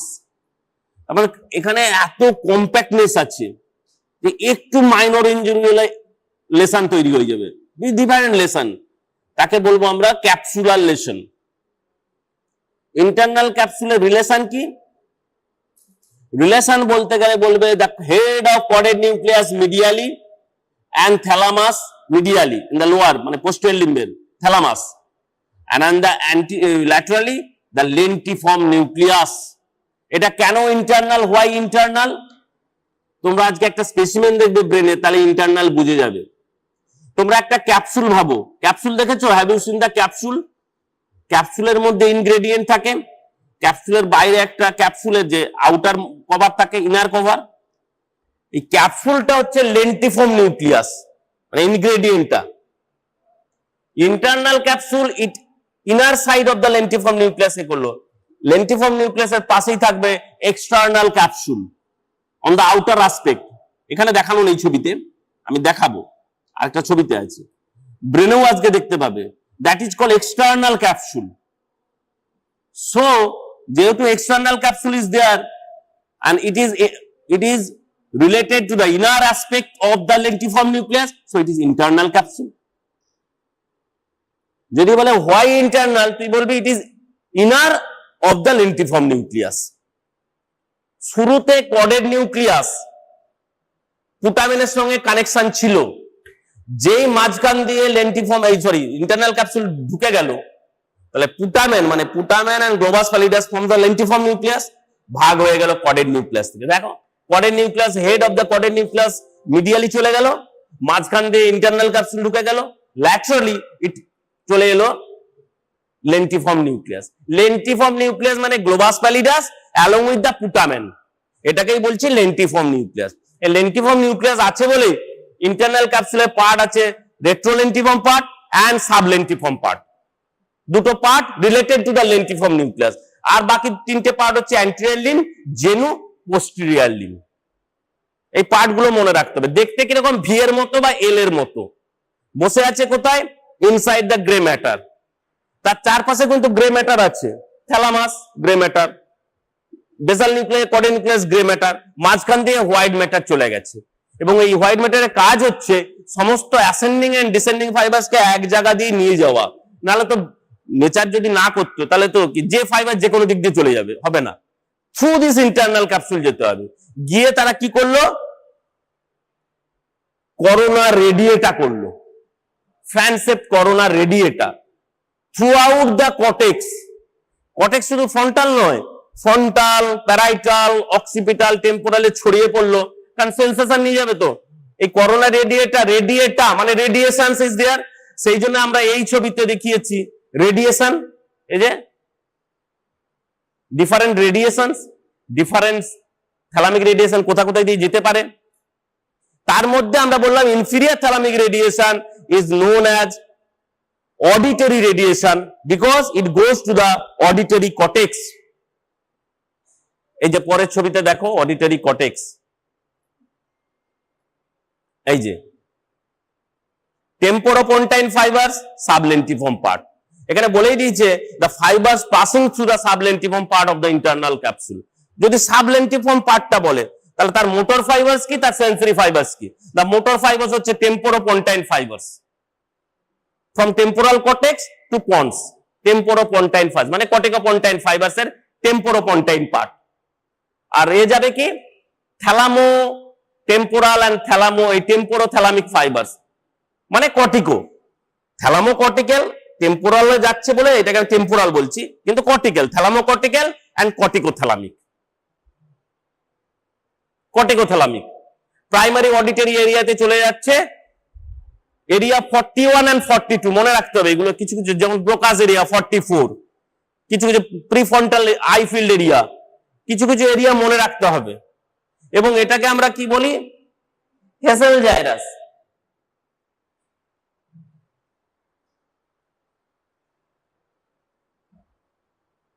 এই যে লেন্টিফর্ম নিউক্লিয়াসের তলা দিয়ে যাচ্ছে, দেখো সাব মানে কি? Inspector, sub inspector. তাহলে লেন্টিফর্মের তলা দিয়ে যাচ্ছে বলে below the lentiform nucleus it is known as sublentiform part of the internal capsule. কোন কোন ফাইবার্স যাচ্ছে?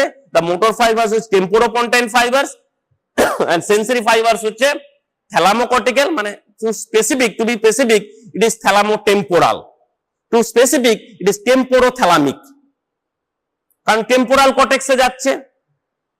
internal capsule is related to the thalamus, internal capsule related to the parts of basal nuclei or basal ganglia, তারই related আছে internal capsule। An internal capsule having 5 parts: anterior limb, genu, posterior limb, retrolentiform part and sublentiform part. এখানে সব পার্টগুলোই বোধহয় দেখিয়েছে, দুটো রেডিয়েশনও দেখিয়েছে, optic radiation and auditory radiation. Auditory রেডিয়েশনটা তাহলে কি বলবো? অডিটরি, এই যে গালে হাত দিয়ে রোল নাম্বার 60 নিচে বললে কি বলবো? টেম্পোরাল কর্টেক্সে যাচ্ছে, তাহলে ইনফিরিয়ার। সোজা তো, দুটো রেডিয়েশন মনে রাখতে হবে। Inferior thalamic radiation is known as auditory radiation and posterior thalamic radiation is known as optic radiation, কারণ তারা অক্সিপিটাল কর্টেক্সে যাচ্ছে। এই দুটো মনে রাখতে হবে। এছাড়াও আছে superior thalamic radiation and inferior thalamic. দেখো থ্যালামোকর্টিক্যাল ফাইবারস পরিষ্কার দেখিয়ে দিয়েছে, কর্টিকোফিউগাল ফাইবারস রেডে দেখিয়ে দিয়েছে। Corticofugals means motor fibres, corticopetal fibres means sensory fibres. এগুলো আলাদা আলাদা নাম আছে। আবার সেন্সরি ফাইবারসকে তুমি ডিসেন্ডিং ফাইবারস বলতে পারো, সরি অ্যাসেন্ডিং ফাইবারস, আর ডিসেন্ডিং ফাইবারস মানে মোটর ফাইবারস। সবই ইন্টারনাল ক্যাপসুল দিয়ে যাবে। আচ্ছা, internal carotid artery it supplies the brain, তাহলে নিশ্চয়ই internal carotid artery supplies the internal capsule. আর ইন্টারনাল ক্যাপসুলকে সাপ্লাই না করলে কি করে হবে? তো সমস্ত ফাইবার তো ড্যামেজ হয়ে যাবে, ব্লাড সাপ্লাই পাবে না। তাহলে ইন্টারনাল ক্যারোটিড আর্টারি কি ব্রাঞ্চ ছিল? অনেকগুলো ব্রাঞ্চ আছে, তার মধ্যে আছে মিডিল সেরিব্রাল, অ্যান্টিরিয়র সেরিব্রাল, আর অ্যান্টিরিয়র কমিউনিকেটিং, পোস্টেরিয়র কমিউনিকেটিং, এর মধ্যে সমস্ত আছে। আরেকটা ইম্পর্টেন্ট ব্রাঞ্চ আছে যেটা কোরোইড প্লেক্সাসকে সাপ্লাই করে, anterior choroidal artery, this from the internal carotid artery. এর মধ্যে দুটো আর্টারি একদম মনে রাখতেই হবে, যেটাকে বলা হয় Charcot artery of cerebral haemorrhage. কি নাম? আরেকটা হচ্ছে রিকারেন্ট আর্টারি অফ হিউবনার। এই দুটো মনে রাখতে হয়। হিউবনার মানে একজন সায়েন্টিস্ট করেছে, রিকারেন্ট আর্টারি হিউবনার। এই দেখো, এই ছবিটা দেখো, তোমাদের বইতেও আছে। প্রত্যেকটা আর্টারির কর্টিক্যাল ব্রাঞ্চ আছে, স্ট্রাইড ব্রাঞ্চ আছে। স্ট্রাইড মানে সেন্ট্রাল ব্রাঞ্চ। সেই জন্য anterior limb it is supplied by একটা অ্যান্টিরিয়র সেরিব্রাল আর্টারির ব্রাঞ্চ আছে, that is recurrent artery of Heubner. It supplies the anterior limb. এছাড়া মিডল সেরিব্রালও সাপ্লাই করতে পারে। তাহলে anterior limb of the internal capsule দুটো আর্টারিতে সাপ্লাই হবে। সেটা হচ্ছে ফার্স্ট হচ্ছে the middle cerebral artery stride branch and anterior cerebral artery recurrent branch of anterior cerebral artery, যেটাকে বলা হয় recurrent artery of Hubner। না ইন্টারনাল anterior cerebral artery ও ব্রাঞ্চ দিচ্ছে, আবার middle cerebral থেকেও যাচ্ছে।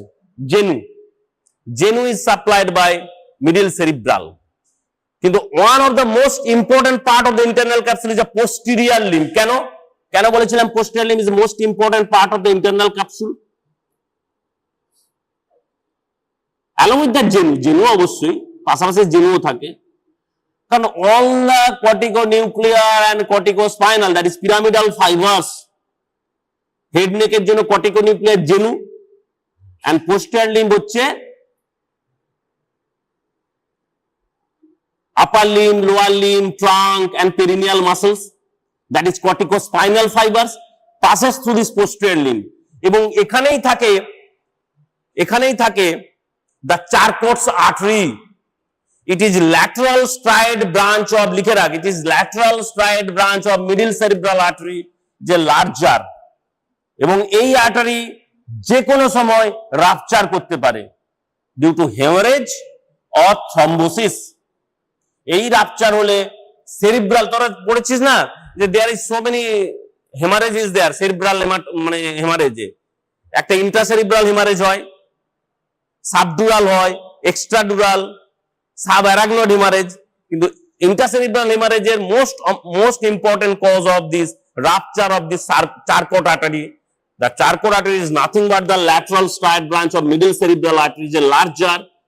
এবং এটা কি থাকে না, it is always in a high tension, প্রচুর প্রেসারে থাকে এই Charcot artery, and no collateral vascular supply. যে রাপচার হয়ে গেলে কোল্যাটারাল সার্কুলেশন যে চলে যাবে, হবে না।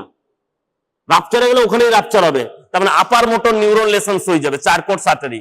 এবং তোর যে পেশেন্ট তোর কাছে আসবে, দ্যাট ইজ কন্ট্রাল্যাটারাল হেমিপ্লেজিয়া, কারণ পোস্টিয়ার লিম্ব তো corticospinal fibres, contralateral hemiplegia, very important blood supply. আর retrolentiform only the post internal cerebral artery, যে posterior cerebral artery থেকে only retrolentiform part, আর সাবলেন্টিফর্ম পার্ট থেকে middle cerebral internal carotid direct branch হতে পারে, এছাড়া posterior cerebral artery থেকে সাবলেন্টিফর্ম part is supplied. তার মানে এখানে 4-5টা আর্টারি তোমাকে মনে রাখতে হবে। তার মধ্যে কোন artery? Middle cerebral, anterior cerebral, posterior communicating, anterior choroidal artery supplies the sublentiform part, anterior choroidal artery। এখানে দেওয়া নেই anterior choroidal artery, হ্যাঁ আছে তো, সরি আছে তো, এই যে anterior choroidal artery, এখান থেকে ব্রাঞ্চ যাচ্ছে সাবলেন্টিফর্ম পার্ট। এটা যদি কিছু মনে না থাকে, anterior choroidal artery supplies the sublentiform part of internal capsule। তাহলে at the end of the class internal capsule যদি ধরে, মানে যদি পরীক্ষায় আসে, কি লিখবে? the internal capsule first লিখবে what is this?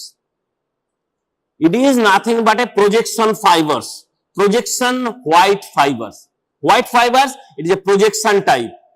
কেন প্রজেক্ট না? from the cerebral cortex থেকে different parts of the brain, brain stem, spinal মানে central nervous system different parts এটা প্রজেক্ট হয়, সেই জন্য এটা projection fibres.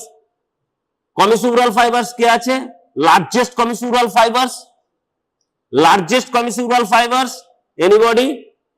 Commissural fibres, largest commissural fibres আমাদের বডিতে কি আছে? ব্রেনে কর্পাস ক্যালোসাম। এটা তো তোরা সবাই দেখেছিস, এটা তো অনেক দিন ধরে ধরে পড়ে যাচ্ছিস। Corpus callosum connects the two cerebral hemisphere, two medial surface of the cerebral hemisphere is connected by fibers that is called C-shaped corpus callosum। তারও অনেক পার্টস আছে, তারও জেনু আছে, সেও তো একটা ফাইবার্স। এবং এটা মনে রাখবে, এই যে করোনা রেডিয়েটা উঠছে, এই যে করোনা রেডিয়েটা উঠলো, এটাকে corpus callosum, corpus callosum intersect the internal capsule fibers, that is রস্ট্রালি যেটা যাচ্ছে করোনা রেডিয়েটা ফর্মেশন করছে।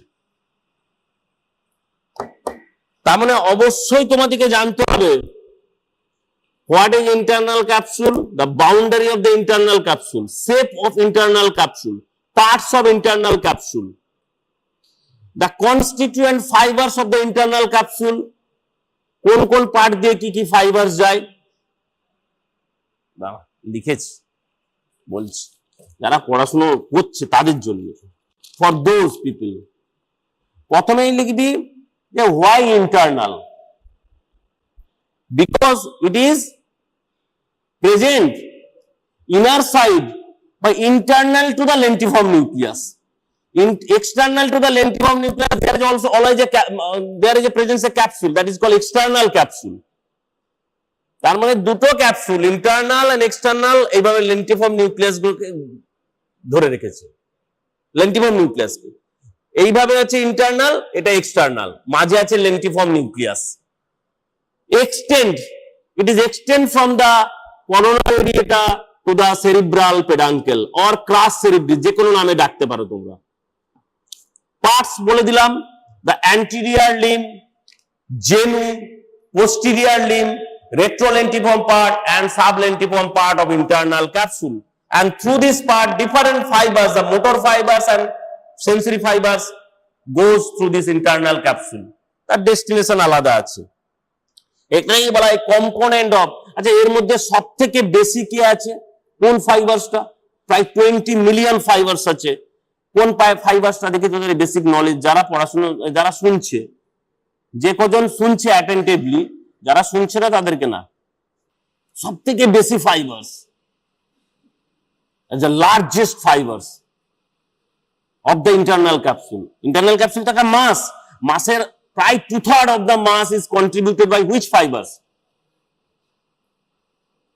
বল, frontopontine fibers, সব ফাইবার্স নয়, frontopontine fibers that is corticopontine fibres এর পার্ট। ফ্রন্টোপন্টাইন, এটাই সব থেকে বেশি largest mass of the internal capsule. এখনো 5 মিনিট আছে, কত দ্রুত শেষ করে দিলাম বলতো। আচ্ছা থ্যালামাস, কালকে থ্যালামাস ক্লাস নিয়েছিলেন স্যার, ডায়েনকেফালন নিয়েছিলেন স্বপন স্যার? সেই ডায়েনকেফালনের পার্ট হচ্ছে থ্যালামাস। এছাড়া হাইপোথ্যালামাসও আছে। এই যে আমাদের এত এই যে স্যাটাইটি সেন্টার, অ্যাপেটাইট সেন্টার মানে ফুড সেন্টার, মানে এই যে হাঙ্গার যেগুলো হয়, হ্যাঁ সেগুলো তো আমরা ফিজিওলজিতেও পড়বে। বিভিন্ন কত অনেক নিউক্লিয়াস আছে থ্যালামাসে, মানে ডায়েনকেফালনের। থ্যালামাস হচ্ছে যেটা কিছু যদি কিছু নাও মনে থাকে তুই বলবি it is sensory registration. All the sensation come first in the thalamus. Through spinal cord দিয়ে আসছে, থ্যালামাসে যেতেই হবে। সেই জন্য স্পাইনোথ্যালামিক ফাইবার্স আছে, spinothalamic fibres from spinal cord to thalamus. Thalamus বাদ দিয়ে কোনো সেন্সেশন ব্রেনে ঢুকতে পারবে না, কর্টেক্সে ঢুকতে পারবে না। ফ্রম থ্যালামাস, তুমি তো বললেই না, বসে গেলে। From thalamus it is going into the cerebral cortex, different parts of cerebral cortex. What is optic radiation? Optic radiation কি? It is also known as posterior thalamic radiation. Because optic কেন বলছি? কারণ সেটা অপটিক এরিয়াতে যাচ্ছে। Visual area that is present in the visual cortex, sorry occipital cortex, visual area। কারণ তোমরা তো ব্রডম্যানস এরিয়া পড়েছো। Brodmann functional areas of the brain কয়েকটা মনে রাখতে হবে। যেমন আমি এখানে উল্লেখ করলাম না, এই যে ইন্টারনাল ক্যাপসুল যদি ড্যামেজ হয়, তুমি অনেক পেশেন্ট দেখতে পাবে hemiplegia along with the aphasia. Aphasia মানে কি? স্পিচ বন্ধ হয়ে গেছে। কেন? না 44। এছাড়া অনেক অ্যাসোসিয়েশন এরিয়াও আছে, যেমন ওয়ারনিক্স এরিয়া, এটা হচ্ছে সেন্সরি অ্যাফাসিয়া। এটা স্পিচ এত সহজ নয়, এই যে আমরা স্পিচ বলছি এত মানে ব্যাপারটা সহজ নয় যে বলে দিলাম মামা বাবা কাকা এসব বলে দিচ্ছি। ছোট বাচ্চা যখন কি বলে প্রথমে বাবা মাম্মা এরকম বলে, তো তাই স্পিচটা কি এত সহজে কন্ট্রোল হয়? Speech is control by the cerebral cortex. তার ওয়ারনিক সেন্সরি আছে, তার মোটর স্পিচ এরিয়া আছে, ব্রোকাস এরিয়া, অনেকগুলো এরিয়া থাকে। আবার অ্যাসোসিয়েশন এরিয়া আছে, আমরা চোখে দেখছি, আমরা বলছি visual cortex present in the occipital cortex, visual area, কিন্তু প্রিফ্রন্টাল আইফিল্ড এরিয়া ফ্রন্টাল কর্টেক্স। 7-8 বোধহয় এরকম কিছু একটা হবে, আমি ঠিক ভুলে গেছি। 7-8 এটা দেখতে হবে। ব্রডম্যানস এরিয়া, ব্রডম্যানস এরিয়া কয়েকটা কিন্তু নাম মনে রাখতে হবে, যেমন অডিটরি 41-42 অডিটরি, আর ভিজুয়াল বোধহয় ওই 17-18-19 এর মধ্যে হবে, 16-17-18-19 এর মধ্যে হবে, 20 নয়। ওর মধ্যে অ্যাসোসিয়েশন এরিয়াও আছে। আর ইন্টারনাল ক্যাপসুলের blood supply, very very clinical significance of the internal capsule blood supply বলে দিলাম। কারণ এত কম্প্যাক্ট ব্লাড ফাইবার্স থাকে যে একটা হেমোরেজ বা একটা থ্রম্বোসিস হলে all the fibres will be damaged. কারণ কম্প্যাক্ট তো। ধর একটা জায়গায় তোরা 10 জন একদম এরকম পাকিয়ে আছিস, আমি একটা লাঠি মারলে কি হবে? 10 জনের গায়ে লাগবে। তোরা তো ডিসপার্স নয়, দে আর কম্প্যাক্ট, অ্যাগ্রিগেটেড দ্য ফাইবার্স। এইরকম ছোট্ট স্মল এরিয়াতে, একটা ছোট স্মল এরিয়ার মধ্যে দিয়ে এত ফাইবার্স ওঠানামা করছে। তারপরে একটু ব্লাড সাপ্লাইয়ের যদি প্রবলেম হয়, haemorrhage or thrombosis or any cause, vascular tumour মানে ব্রেন টিউমার, ড্যামেজ হয়ে যাবে ইন্টারনাল ক্যাপসুল। এবং যা কিছু হেমিপ্লেজিয়া বা এই যে প্যারালাইসিস দেখি, সবই কিন্তু ইন্টারনাল ক্যাপসুলের জন্য হয়। Damage of the internal capsule, আমরা জয়েন্ট সেরিব্রাল হেমারেজ বলি। ইন্টারনাল ক্যাপসুল ড্যামেজ না হলে ফাইবার্স ড্যামেজ হবে না, কারণ ইন্টারনাল ক্যাপসুল দিয়েই সমস্ত ফাইবার্স যাবে। আমার সেন্সেশন চলে গেছে এদিকে, আমি কিছু টাচ পাচ্ছি না, আমার হাতে এসে লোক টাচ করছে একদম পাচ্ছি না, কন্ট্রাল্যাটারাল, সেটাও তো sensory fibres, thalamic radiation. All the sensory fibres is known as thalamic radiation. কারণ এটা থ্যালামাস থেকে কর্টেক্সে যাবে, থ্যালামোকর্টিক্যাল, আবার কর্টেক্স থেকে থ্যালামাসে ফিরে আসবে কর্টিকোথ্যালামিক, সেটাকে আমরা স্পেসিফিক করে দিয়েছে টেম্পোরো থ্যালামিক আর থ্যালামোটেম্পোরাল, মানে টেম্পোরাল কর্টেক্সে যাবে, সাবলেন্টিফর্ম পার্ট। বসে পড়ো, তুমি তো বলতে পারলে না, আই এম ডিসঅ্যাপয়েন্টেড। দেখো ইন্টারনাল ক্যাপসুল, আবারও বলছি ইন্টারনাল ক্যাপসুল পরীক্ষায় আসবেই। ধরো এরকম আসতে পারে blood supply of internal capsule, বা describe the genu of internal capsule, describe the posterior limb of the internal capsule. What is Charcot artery? The lateral striate branch of middle cerebral artery is known as Charcot artery and it supplies the posterior limb and it is, যদি rupture হয় তাকে বলা হয়, ওই জন্য এই আর্টারিটাকে বলা হয় আর্টারি অফ সেরিব্রাল হেমারেজ। এই রাপচার হওয়া মাত্রই there is hemorrhage in the posterior limb, মানে ইন্টারনাল ক্যাপসুল, সেই জন্য এটাকে বলা হয় আর্টারি অফ সেরিব্রাল হেমারেজ বা Charcot's artery of cerebral haemorrhage, Charcot's internal capsule. Very simple question, parts of internal capsule দেখে দেখেই বললাম। তোমার সামনে একটি লিম্ব অ্যান্টিরিয়ার লিম্ব, পেছনে একটা লিম্ব পোস্টেরিয়ার লিম্ব, তাদের মধ্যে বেন্ড জেনু, আর লেন্টিফর্ম নিউক্লিয়াসের মধ্যে রেট্রো অ্যান্ড সাব। এটা তো বলা উচিত ছিল তোমার, এটা তো কঠিন নয়। দ্য পার্টস ইন্টারনাল ক্যাপসুলে যদি এক্সটেন্ড বলি, from corona radiata two cerebral পেডাঙ্কেল। এই যে আমি একটা ছবি দেখাবো বলছিলাম, তো বলছিলে না যে এক্সটার্নাল ক্যাপসুল,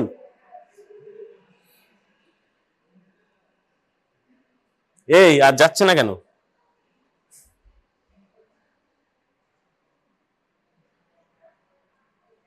এদিকে ঘোরাও, আরেকটা। এই ছবিটা দেখো, আমি যখন ব্রেন থেকে ভেতরের দিকে ঢুকছি, সারফেস, সুপিরিয়র সারফেস থেকে, সুপারোল্যাটারাল সারফেস থেকে, সুপারোল্যাটারাল সারফেস নয়, আমি একদম সারফেসে আছি, তাহলে আমি পাবো ইনসুলা। তারপরে কি পাবো? এই যে ইনসুলা, গ্রে ম্যাটার, ইনসুলার কর্টেক্স। তার বাইরের দিকে যে ক্যাপসুলটা থাকে তাকে বলা হয় এক্সট্রিম ক্যাপসুল। বোঝার চেষ্টা করো, একদম বাইরের দিকে এক্সট্রিম ক্যাপসুল, দেন ইনসুলার কর্টেক্স, দেন যে ক্যাপসুলটা পাবি দ্যাট ইজ, না তারপরে পাবি কলোস্ট্রাম। এই যে সরি আমি ভুল বললাম, এক্সট্রিম ক্যাপসুল হচ্ছে ইনসুলার পর, ভুল বলেছি। The insula, then extreme capsule, then colostrum, then external capsule, then lentiform nucleus, then internal capsule. তাহলে you see the internal capsule and external capsule কার মধ্যে, মানে এই দুটো ক্যাপসুলের মধ্যে কে আছে? lentiform nucleus, that is globus pallidus and putamen. তারপরে দেখো anterior limb, anterior part of internal capsule, এখানে corded nucleus, এখানে thalamus,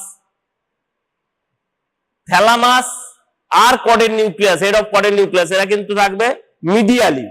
কিন্তু যদি বলো to be specific, the head of caudate nucleus, এটা থাকবে অ্যান্টিরিয়ার পার্ট অফ দা বা অ্যান্টিরিয়ার লিম্ব অফ দা ক্যাপসুলের মধ্যে, তার মিডিয়ালি। আর পোস্টেরিয়র লিম্বের থাকবে থ্যালামাস, তার মিডিয়ালি।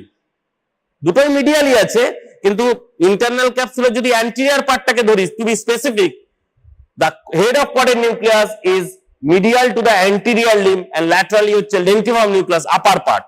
আবার লোয়ার পার্ট হচ্ছে lentiform nucleus laterally of the posterior limb, আর thalamus on the medial aspect of the posterior limb। দিয়ে দেখো, এই দেখো রেডিয়েশন হচ্ছে থ্যালামাস থেকে, এটা হচ্ছে অপটিক রেডিয়েশন। কোথায় যাচ্ছে? Through occipital cortex.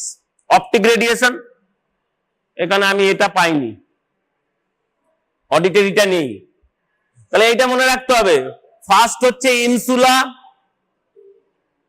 Extreme capsule, claustrum, external capsule, then lentiform nucleus, then internal capsule. এগুলো জানতে হবে, সেই জন্য তো ইন্টারনাল ক্যাপসুল বলছি। এগুলো হয়ে গেছে, এটাও হয়ে গেছে, এটা তো হবে না। ট্রায়াঙ্গেল অফ দ্য নেক মনে আছে? কেন? How many triangle in the neck? দাঁড়াও, যাচ্ছি।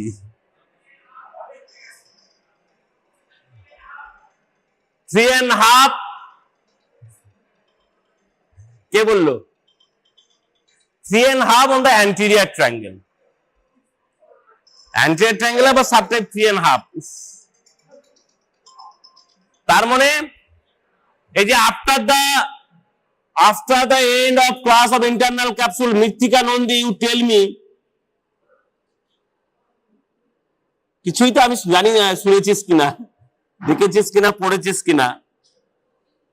53 রোল নাম্বার পাশে বসে আছে, যাই হোক, you tell me what is internal capsule?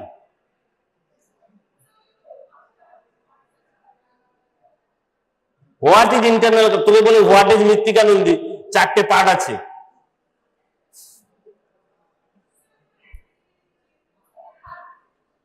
The internal capsule is a projection type of white fibers that present in the deep part of the cerebral cortex in between the lentiform nucleus and caudate nucleus and thalamus on the medial aspect. এইভাবে বলতে হবে। And it extends from the corona radiator to the cerebral peduncle or crus cerebri of the midbrain. তখন যদি জিজ্ঞেস করি, if I question is what are the parts of the internal capsule, তখন বলবে the anterior limb, posterior limb, genu, retrolentiform part and sublentiform part. You tell me through the sublentiform part which motor fibers passes through the sublentiform part of the internal capsule.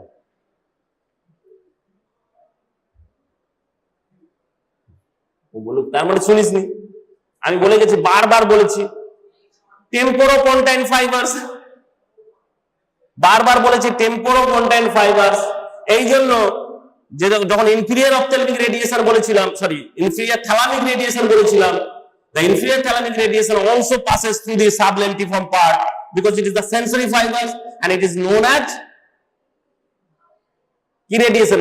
inferior thalamic radiation এর নাম auditory, because it goes to the auditory cortex, that is temporal cortex. Gross feature of the spinal cord. So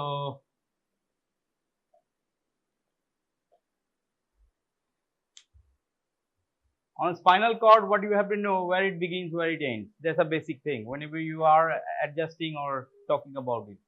So beginning of the spinal cord is at the level of the middle oblongata. So where the brainstem ends, midbrain pons, medulla ends, the spinal cord begins beyond that. So we have this opening through which this particular central nervous system content comes out, and it's a kind of flat cylindrical object which is a neural content or neural tissue which is getting down from the middle oblongata and extending up to some level of the vertebral bladder.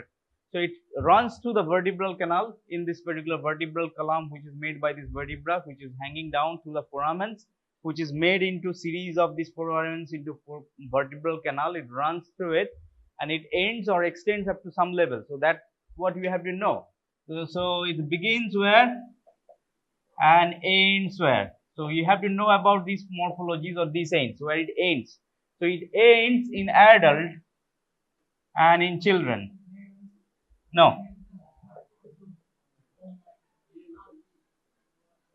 So it ends at the level of L1, L2 junctions, lower border of L1 and upper border of L2. আর কে আছেন আছিস? বন্ধ কর।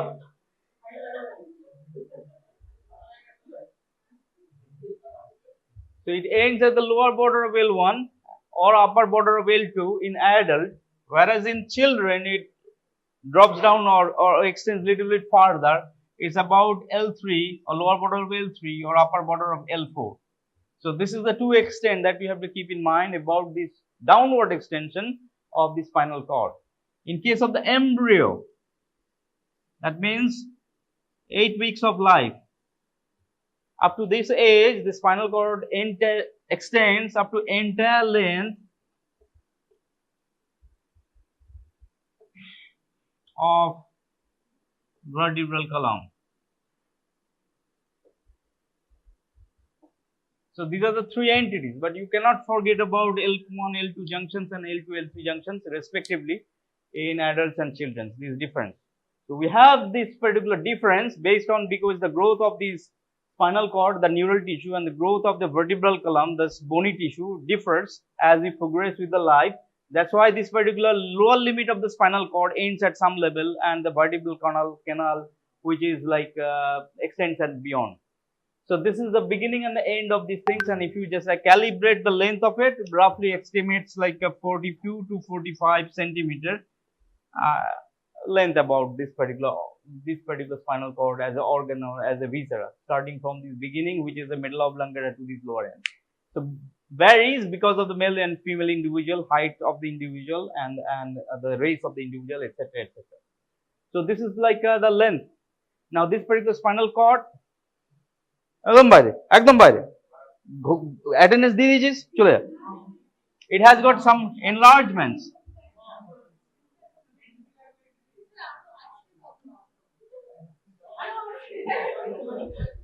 কারা আছে?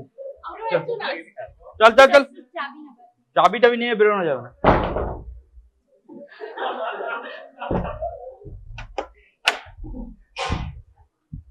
So it has got some dilatations or enlargements. There are 2 points. The spinal cord is enlarged. If you look at this particular flat-shaped structure, this spinal cord is enlarged in 2 segments. We call them as cervical segment. No, class. Apron আছে নাকি এখানে? Cervic.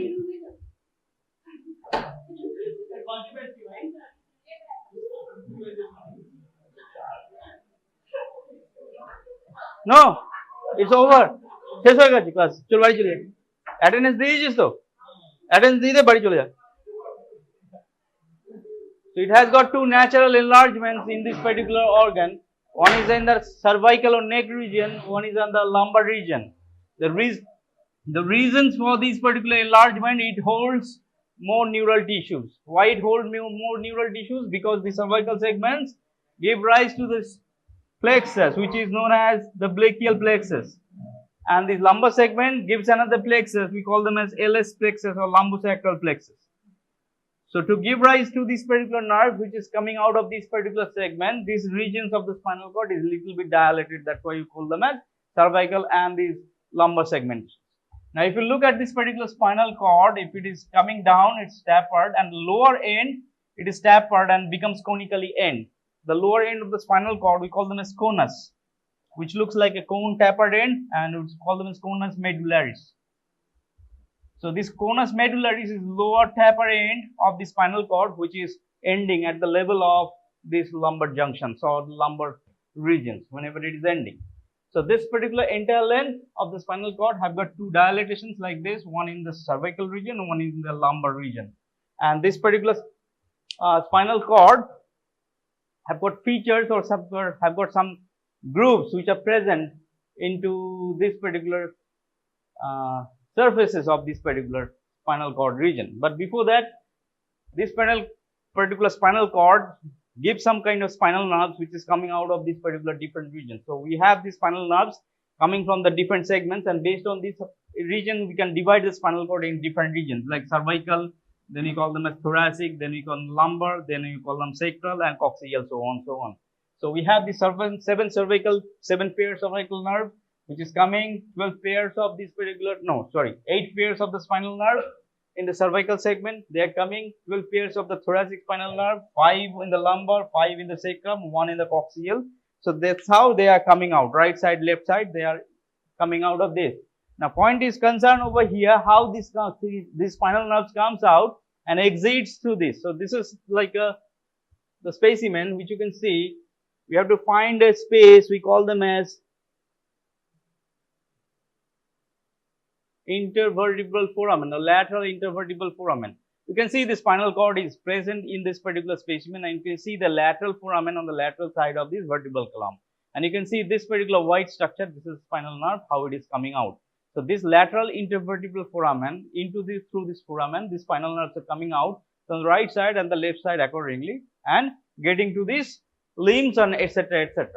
Now, if you see this particular spinal cord, it has got limbs. From here it is coming out.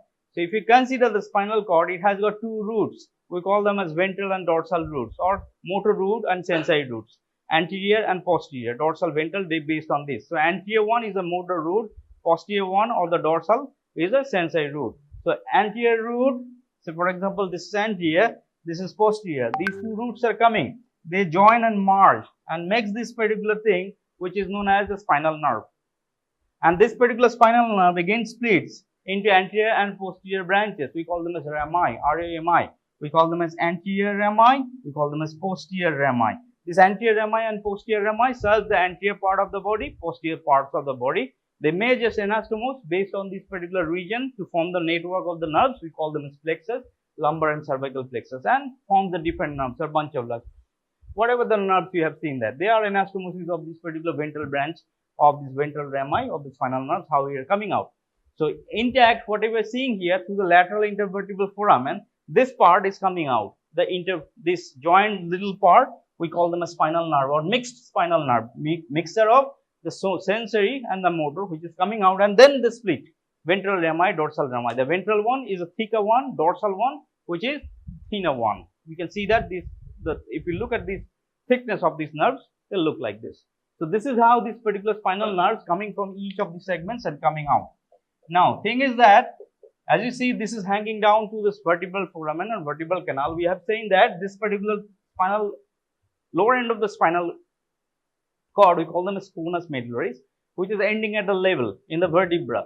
With the vertebral level corresponds to this particular adults, for example, lower border of L1, right? Now, we have the vertebral column extending up to coccyx, or the sacrum, which is fitted to the coccyx. So this particular spinal nerve, which is ending over here and exiting to the spinal foramens, that's why we call them as lateral spinal foramen exiting of it. So up to this particular L1, the spinal nerve which is exiting up to this level. So the nerves which is beyond the L1, that means L2, L3, L4, L5, L6, no L5. Then we have the sacrum, right? S1, S2, S3, S4, S5, and C1. So this bunch of nerves yet to get out of this particular vertebral canal, because their intervertebral foramen is way down. So what I am saying, you have to understand what I am saying. This is the 12th rib. This is the 12th rib. That means T12 vertebra. Then next one is the L1. So this is the point where you see the spinal cord ends. But the spinal nerves has to get out of this particular foramens, which is coming from this part as well, which is maybe the sacrum 1 or sacrum 2. Likewise, right? We have seen the ventral sacral foramen, dorsal sacral foramens. Those are the spinal nerves that has to come out. So the spinal nerves which is beyond the L1, that means beyond the L1 vertebral level, all the spinal nerves drops down, hangs down, moves downwards, keeps on going down till it finds the foramen to get out of this. So as the spinal nerves beyond the L1 goes through this particular spinal or vertebral canal and hangs down, they form a bunch of nerve fibers. And this particular bunch of nerve fibers hangs down below this L1 vertebral level, because they are yet to get out of this particular spinal interlateral foramens. And this bunch of nerves looks like the head, like a tail of a horse. We call them as chorda equina. The chorda equina, nothing but the spinal nerves which is beyond L1. That means L2, L4, L5 and AS and coccygeal, all this bunch, right side, left side, ventral rami, dorsal rami, all of them makes a tail or tail-like structure.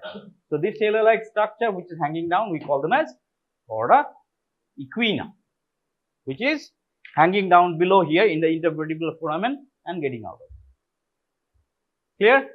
So conus medullaris and the chorda equina, these are the two entities. How these things hanging down. Now entire thing of the spinal cord is wrapped around or covered by a membrane. We call this membrane as meninges. Now this meninges is wrapping around the spinal cord. We call them as spinal meninges. If it is wrapping around the brain, we call them as cerebral meninges or the meninges, whatever way. Now this particular meninges have got inside out or outside inside. We have three layers. So outside to inside, most outside layer, we call them as dura mater. Then we have this arachnoid, then we have the pia mater.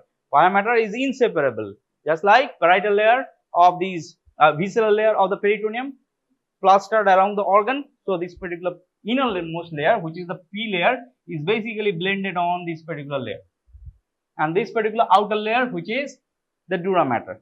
So dura mater is tough, inelastic, avascular layer, which is most outside. Deep to the dura mater, we have this particular layer, we call them as arachnoid matter. Now again, arachnoid matter is basically anchored on the inner side of this particular dura mater. So we have this particular dura mater, then we have arachnoid matter, and the P, which is pia matter, which is basically blended. So in between this particular arachnoid matter and the pia matter, we have an existence of the space, which is basically occupied by a fluid. We call this fluid as CSF. Now the CSF pushes the pressure on it. As a result of this particular CSF, which is existing on this layer, it presses on, and resulting in the arachnoid matter, let this particular arachnoid matter plastered with this dura matter and this particular pia matter plastered on this surface over there. So it keeps these things layers glued to inner surface of the dura mater and this neural tissue of this meninges. As a result, we get this particular space, which is known as the cerebral subarachnoid space occupied by CSF, cerebrospinal fluid, which is occupying it. Now, in some segment of this particular subarachnoid space is little bit dilated than that of the entire circumference. So if you see this thing in circumferentially, if this is the spinal cord and you have these layers of this particular dura mater, arachnoid matter and a pia matter, we see this particular layer, which is, this is the layer we call them as subarachnoid, and this is the layer we call them as subdural, and outside the dural we call them as ED or extradural or epidural spaces. So these are the spaces which you just like have to recollect. So if this is the spinal cord which you are seeing here, and arachnoid matter, as I mentioned, is plastered with this particular pia mater tissues itself. Now what I am saying here is this particular space, which is denoted by the S, is subarachnoid space. Now you see that the subarachnoid space is a circular space, but in some of the areas this particular subarachnoid space is little bit dilated. That means it looks like, if you see that, it looks like little bit dilated and forms a pouch-like structure. We call them a cistern. We call them as cistern, where it is dilated and holds little bit more CSF. So this particular cistern is lying on some of the regions. One of the region out here, which is related to the lumbar region. So this lumbar region, where you have this particular subarachnoid space, is little bit dilated. We call them as lumbar cistern. So where we can find the lumbar cistern beyond the level of L1. So where the spinal cord ends, and then we have the space which is little bit more dilated. So beyond the L2 onwards to this particular S2 region, up to this region, we have a little bit dilated space of the subarachnoid region. This dilated subarachnoid space we call them as lumbar cistern. Now, point concern, why we should know about this particular space. Now, we have to reach to this particular subarachnoid space to take out the CSF for some reason, for any reason, whatever it could be. But we have to get to the fluid which is present in here. We call them as tapping the CSF or spinal tap. So if you have to tap the CSF, you have to reach to the subarachnoid space. So we have to find a bed space. We have to know the safest space where we can reach to this subarachnoid region. So we have to reach to the subarachnoid space where we do not have any neural tissues in form of the spinal element. That means the spinal nerve, which is present as a chorda equina, is basically floating on the cistern. Which cistern? Lumbar cistern. Now this particular lower part is filled up with water, which is CSF. Now this region where this particular spinal cord ends, lower border of L1 or upper border of L2, beyond that level, if you access this subarachnoid space in the lumbar system, that's a kind of like a safest space to reach or to penetrate. Why? Because if you penetrate that space, you are not going to hurt the spinal cord. Right? Now, what you can hurt? The spinal nerve is hanging down. Now, the spinal nerve is hanging down, it's floating in the water. So, if you penetrate something with little bit gentle pace, with the fluid mechanism, once you penetrate with the fluid, it will be transmitted and it will be moving away. Just like catching a fish in the water. If you put a hand, fish will swim away. Something same thing happens over here in this region. So you have to target this region which is below the L1 vertebra. So we have to target this particular region to take the CSF out. So now L1, L2, upper border, lower border, this region is a tricky one. So we go little down even more. So we take this space which is beyond the L2, the junction of L2, L3 vertebra or L3, L4 vertebra is a preferred site where we can do this spinal tapping. How we can identify this? We have this ASIS moving back to the pubic iliac crest, which is iliac tubercle, which is the highest point. Right side, left side, we join this and the back side and put a mark here, which is responding to the junction of L3, L4 vertebra. So we found this particular spot where you can find this junction of L3, L4 vertebra. Then we ask the patient to flex. That means bend it or go in a fetal position. That means how the fetus was there. Everything over curled and put in a all flexed attitude. So we make this particular patient folded so that the gap between this particular vertebra is more and you can easily penetrate the needle through it. Strictly in the midline, finding this particular point, junctions of the L3, L4, we penetrate it and reach to the particular subarachnoid space, piercing the skin, subcutaneous, etc., in like ligaments and this particular dura mater, arachnoid mater, you are piercing towards and then subarachnoid space. Once you reach that, the indicator will show the fluid is in there. Then you are on the space, you remove this and take the fluid out as much as required for the taking the examination. Like for example, 4-5 ml of the fluid is good enough for investigation and take out. Right now, if you want to administer some drug on this particular space, so for purpose of anesthetizing or blocking this nerve, all the bunch of nerves are present in here, which are going to form this particular nerve, which is going to supply the lower extremities or the pelvis perineum region. You're going to do any surgery, you have to do the spinal surgery or any kinds of surgery which is related to the, like for example, cesarean section. So if you're going to do cesarean section, all the nerves which is present in this bunch, you throw the drug over there, wait for some time, all the nerves will be anesthetized and you can just like do the incision and come back and do the surgery.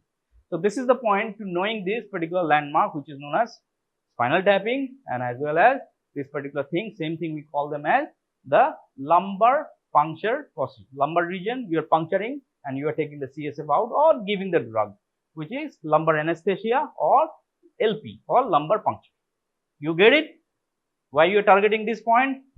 The rationale why you are adjusting in this particular space during this L2, L3 or L3, L4, that particular spot in this region. In case of the kids, you know the lower end of the spinal cord ends at lower border of L3, L4, which is little bit downward.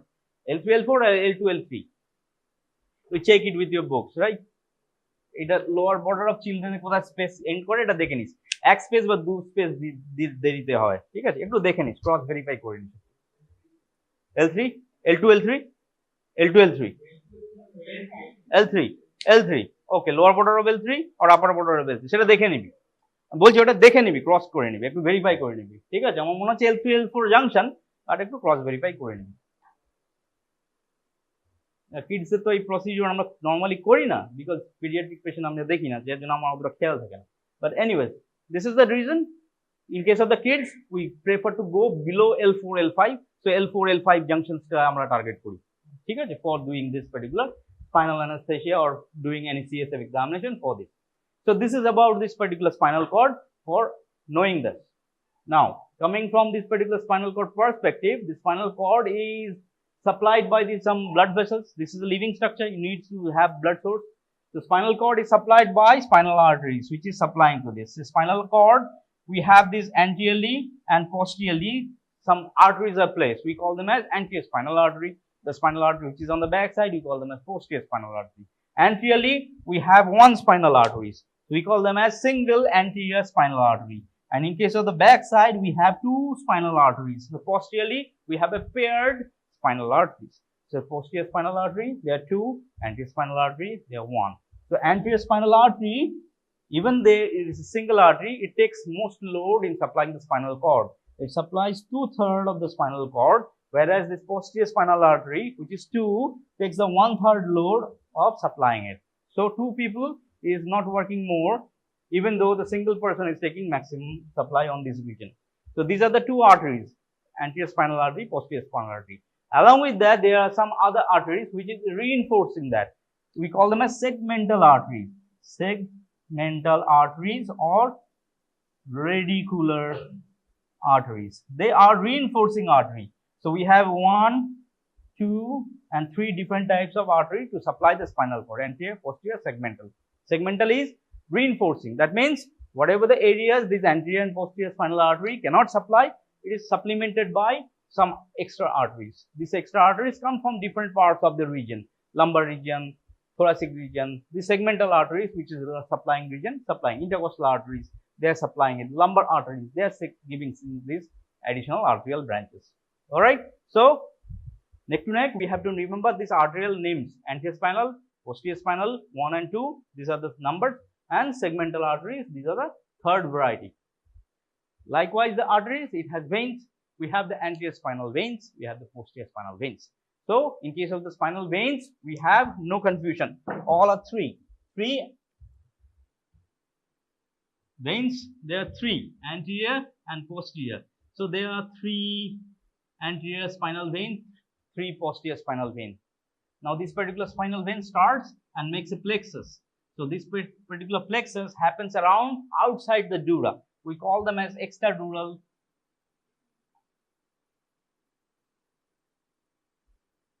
venous plexus or external spinal venous plexus. From the external spinal venous plexus, it drains to the group of the limb veins, which is known as this lumbar veins, azygous veins, segmental veins, and eventually drains to the systemic circulation through azygous way or through the lumbar way to the inferior vena cava, etc., etc. This is how it is going. Important feature about these particular veins is that these particular veins don't have any valves, and this particular veins, as I am saying, draining to this particular extradural veins, venous plexus, they drain to the main veins, like they drain to the inferior vena cava, but they also drain to the azygous vein. Now the azygous vein, which is draining out here, is linked up with the superior vena cava, and azygous vein, which is linked up with this particular region, is linked with other organs and viscera. So this is a port through which, being a non-channeled or non-valved plexus, which is venous plexus, we call them as Batson's venous plexus. This particular venous plexus can transfer the blood to the systemic circulation and bypass the systemic circulation. Through the venous plexus, it can drain to this particular brain, and if this particular venous plexus, which is Batson's venous plexus, is permeated by some kind of cancers which is coming from some organs, it can reach to the central nervous system and directly affect it. So it's a bypass channel of venous channels which is existent, which can bypass the systemic circulation. That means it is not going to liver, not going to the lung, directly ending up into the organ itself, because it has no valves. Now how these particular valves are required for it? So what is the reason of this valve to be present? To make this blood flow to go in a single direction. So it may be just towards heart or away from heart, whichever it is. So towards heart, if it is coming, and if you do not have the valve, that means blood can flow to the heart and away from the heart as well.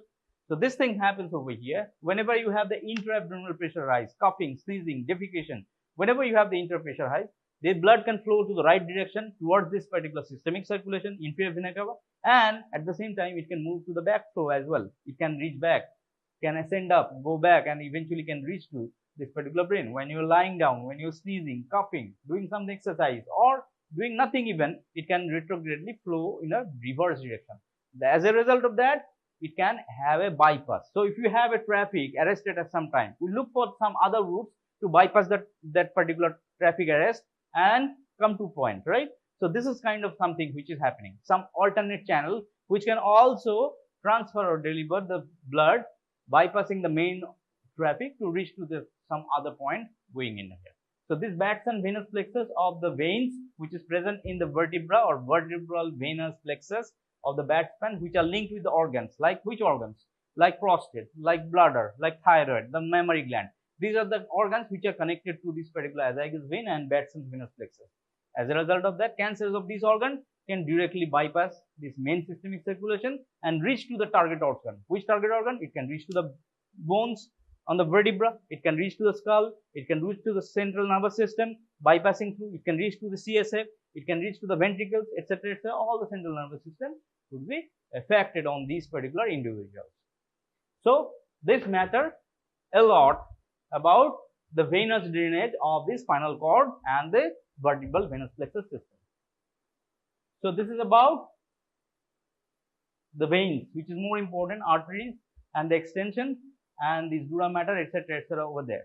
Now, talking about the dura mater, arachnoid matter and the pia mater. As I mentioned, this lower end of the spinal cord tapers down. We call them as the conus medullaris, which is tapered down here. Now we have this pia mater, which is blended with this particular spinal cord, right? So this pia mater, which is beyond this particular point, is rolled and makes a ligament-like structure. So this particular pia mater fold, which is beyond this particular lower end of the spinal cord, which is conus medullaris, hangs down, drops down, and ends on this particular S2 vertebra, sacral vertebra, or even beyond. It can go a little bit beyond as well, reach to this particular coccyx even, right? So it can go beyond. It can have sleeves ending on and attaching on. It can go beyond. So this particular lower pia mater fold, which is going down, we call them as terminal phylum terminal, which is a kind of pia mater fold, which is beyond this lower end of the spinal cord, conus medullaris. So where the spinal cord ends, the covering of the spinal cord, which is the intimately blending, which is the pia mater only, which is not ending at that particular point and going beyond. And this particular pia mater fold is occupied or covered or wrapped by this particular cistern that we have mentioned. That cistern is lumbar cistern. Into this lumbar cistern, we have the spinal nerves hanging and forming the chorda equina and eventually piercing and getting out. This is how it works out. You do not have this visual projection, or else it will be easier for seeing these things and it will be more visible to make you understand. But anyways, this is the phylum terminal. This is how it works out, and what is the cistern, which is we are talking about. We have understanding on this. Now, apart from this, if you look at the spinal cord, it has parts, as we have seen. It has the gray matter, white matter distribution, just like the neural tissues we have. It has the gray matter and white matter placed in a particular directions. The gray matter, which is the cell bodies, which is inside placed in this spinal cord. The white matter, which is like a tract, axons and the dendrons, etc., which is placed outside, which is the white matter constituting on the outer side. So if you see the spinal cord, if you make a cross section, the central part, which is H-shaped structure, which is making the gray matter spinal cord. In the central part of this gray matter, we have a hole. We call them a central canal, which is lined by the cells. We call them as ependymal cells. But again, not recovered. So this particular central part of the spinal cord, which is occupied by this particular hole, which is also transmitting the CSF along to it. Now this gray matter, which is present on the central part, and this particular spinal nerve coming from it and forming the spinal cord, the spinal nerve which is coming and making a mixed spinal cord, eventually splitting into anterior rami, posterior rami, getting out of this lateral intervertebral foramen, getting out. This particular spinal cord, if you see that grossly, anteriorly, it has a weak point, or anteriorly it has a deficient point. We call them as anteromedian fissure. So into this particular fissure, we have this lodgement of the artery. Which artery? This anterior spinal artery. So this particular anterior spinal artery is placed in the midline fissure anteriorly. We call them as AMF, anterior medial fissure. Similar to the anteriorly, posterior side as well, we have a depressed point. We call them as sulcus. So that particular sulcus, which is present on the back side, which is present on the sides over this region. Now along with that, we have some depressions present on it. Where we have seen depressions, where these particular spinal roots are exiting out. We call them as ventrolateral and dorsolateral spinal fissures. Fissures. So anterolateral, we have the fissures which is exiting through this particular anterior root of the spinal cord. Posteriorly, it is coming out of this posterolateral, dorsolateral, ventrolateral. These are the fissures which is present on this. Along with this particular dorsolateral point, where you see that on the back side, we have this particular posterior spinal artery placed on here. So these are the two spots where you have to see the spinal cord to identify the spinal cord. Whenever it is given to as an organ to identify, you have to identify this fissure which is present on the anterior side, which is a groove. At a পরিষ্কার groove দেখা যায়. Posteriorly যেটা আছে সেটা it's not that prominent. Compared to the anterior side, you won't see this particular fissure which is present as the anterior side is a deep groove. The sulcus on the back side is not prominent. So helps us to identify the anterior end of the spinal cord, posterior end of the spinal cord. So even a given specimen, you have to identify the above and below. Above and below is identified the presence of this tail which is hanging down. The chorda equina is present on the bottom side. The head side which is cut sharp, we do not have the tail which is present on the bottom side. So above and below we identify on a spinal cord specimen. We get this particular anterior and posterior identified by this presence of these features. So anteromedial fissure and posteromedial sulcus. Sulcus is a shallow cleft or shallow groove. We do not make a groove mark on it. Rather, the feature is very well visible. And lateral and medial is identified. Medial is midline thing. Lateral is covered by this particular membrane structure, which is this dura mater, which is covering and wrapping on this particular structure itself. So this is in gross, in short, about the spinal cord, the tracks and everything. We do not hold in identification point related to this particular tracks, which is concerned for the physiology. You learn the particular tracks in the physiology, whatever the things which is runs through it. I'm not taking time on it. So this is about identifying the specimen. So this is a specimen that you have to identify. So once you've given this particular specimen, it is an easy thing. Once you have to identify which is the upper end, which is the lower end. Upper end and lower end is identified by the presence of lower end have the tail. What is the tail? Chorda equina. So if this has tail, upper end is visible. Tail ache ekhane? We don't see any tail. But in the lower end, we see the tail. This is a bunch of the nerves which is making the taily appearance, which is visible in here. We haven't ripped this particular dura mater, which is ripping on. And if you remove this from the sides, you can see the tail, how it is bunch of the nerves which is hanging down and making the tail which is getting out. So this is upper end, this is lower end. Now, once you have given to identify this you are holding it upside, this is you are holding it downside. Now, this is the covering of this particular spinal cord, which is the dura mater or the meninges which you're seeing here. The dura mater have got outermost layer. Outside the dura, we have the space, we call them as extradural space. And inside the dura, we call them a subdural space. The subdural space is a potential space, do not exist, because this is blended by the subarachnoid layer, which is intimately blending. And the pia mater, which is intimately blending with this, the neural tissue or the spinal cord itself. So between the arachnoid and the pia mater, we get the space where I am opening here. This is basically this space is the particular space we call them as where the CSF is lying, subarachnoid space. So subarachnoid space basically you are exposing out here. So examiner will be saying what space we are seeing here. We can see on the subarachnoid space. How about other space? We can see the extradural space, which is outside dura. How about subdural space? We cannot see the subdural space. This is a potential space. Unless until some blood or something gets in, we cannot see it because it's blended. Blended why? The CSF pressure itself compressing the structures on it. So as CSF pressure is there, we have this particular thing which is present on it and blending it and plastering it. Now, coming on this, we have to identify the central canal. You can see the central canal which is present inside. The central canal through which the spinal cord midpoint where it is going in.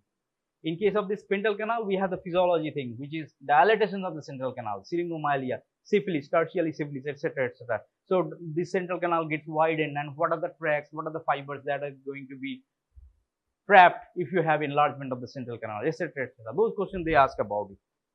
Now, once you have identified, you have to identify the anterior and posterior. If you look at the anterior midline, you find a line which is furrow, which is fissure, which you can see. If you see on the back side, midline, we hardly see any structure. So this midline deep cleft, as we are seeing going down all the way, this is the anteromedian fissure. Midline anteriorly placed, and this is running on the midline over and strictly going down, and it's a groove that we are seeing. So fissure, it's a deep groove that we are seeing here compared to the sulcus, which is we do not see properly in the midline. So in the midline anteriorly, we see the AMF, anteromedian fissure, which is present in the midline, which is a place where we are going to see the anterior spinal artery. Right? Along with that, we see, are we going to see any groups? Yes, we are going to see that other groups. We call them as lateral. So we call them as antero or anterolateral fissures. No, anterolateral, yes, anterolateral fissure, posterolateral fissures, which are the attachment points of this particular spinal nerves. I get confused with these fissures and sulcus. You just like a cross verify with it. So once you have this AMF, anteromedial fissure, which is visible, this is the anterior side, this is the posterior side. You hold the viscer in organ in the midline position. This is where it begins. This is where it begins. Ends at what point? Physically ends at that point like L1, L2, that junction point, etc., etc. That's what. And resting is theoretical. That's what we have mentioned. Okay. So phylum terminal, if you can trace this final terminal, this pyometer fold, which is present within this and spiraled, which is a non-neural tissue. All right. Within the, they ask the question about phylum terminal in a twisted manner. So they will usually ask that question like within this particular chorda equina, are there any non-neural tissues? So what is chorda equina? It's a nerve. So it is a neural tissue. So within this phylum terminal, are there any non-neural tissue living? So non-neural tissue normally say no. How can it be? We forget about this particular phylum terminal, which is a pyometer fold. What is a pyometer fold? It is a connective tissue. That means it's a non-neural tissue. Pyometer is a layer which is continued down. So the pyometer tissue which is layering down, which is known as that phylum terminal, which is also blended or mixed with this particular neural tissue. So that's the only non-neural tissue that is present within this chorda equina substance. All right. So this is how this particular thing is narrated, and this is how you are going to talk about. Along with that, there are some landmarks things which is known as dentate ligament, etc., etc. I do not want to complicate that. There is a theoretical issues, a theoretical thing. If in a theory lecture they will teach, but those dentate ligament and all these things, which is also like modifications of the pyal fold, I'm not going to talk about it.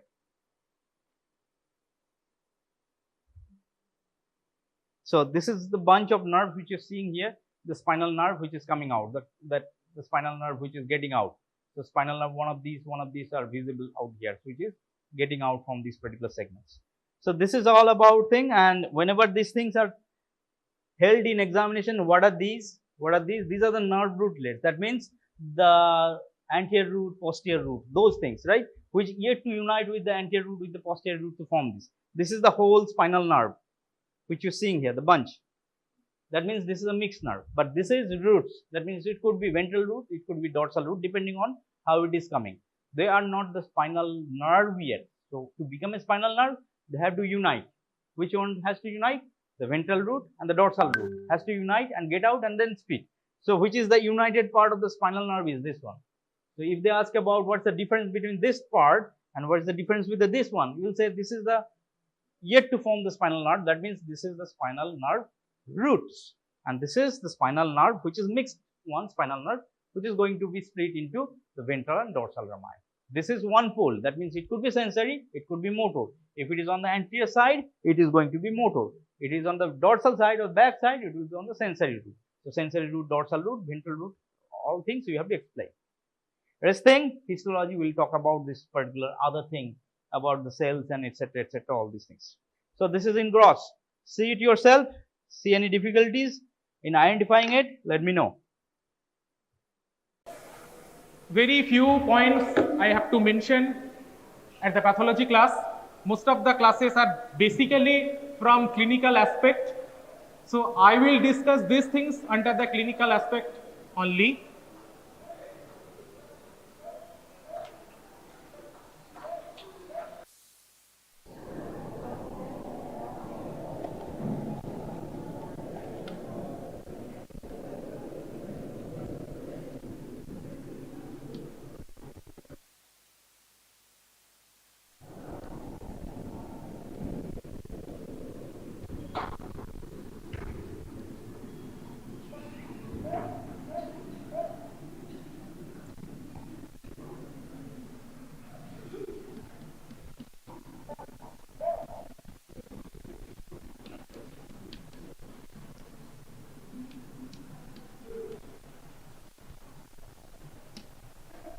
So these three are mainly the broad headings of my lecture today.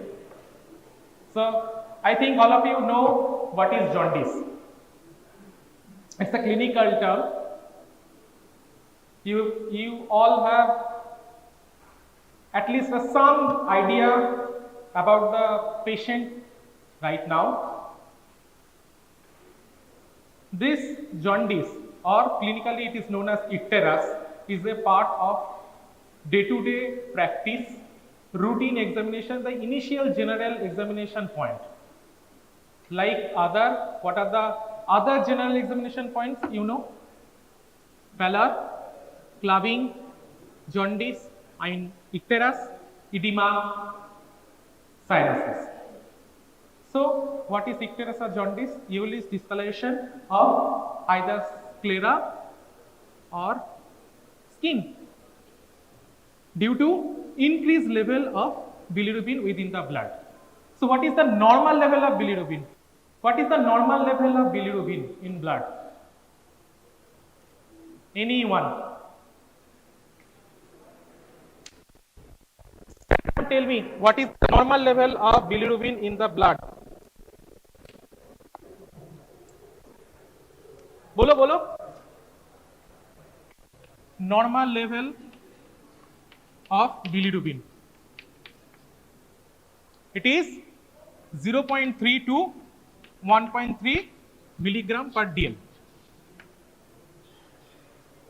So arbitrarily, if it is more than 3 milligram per dl,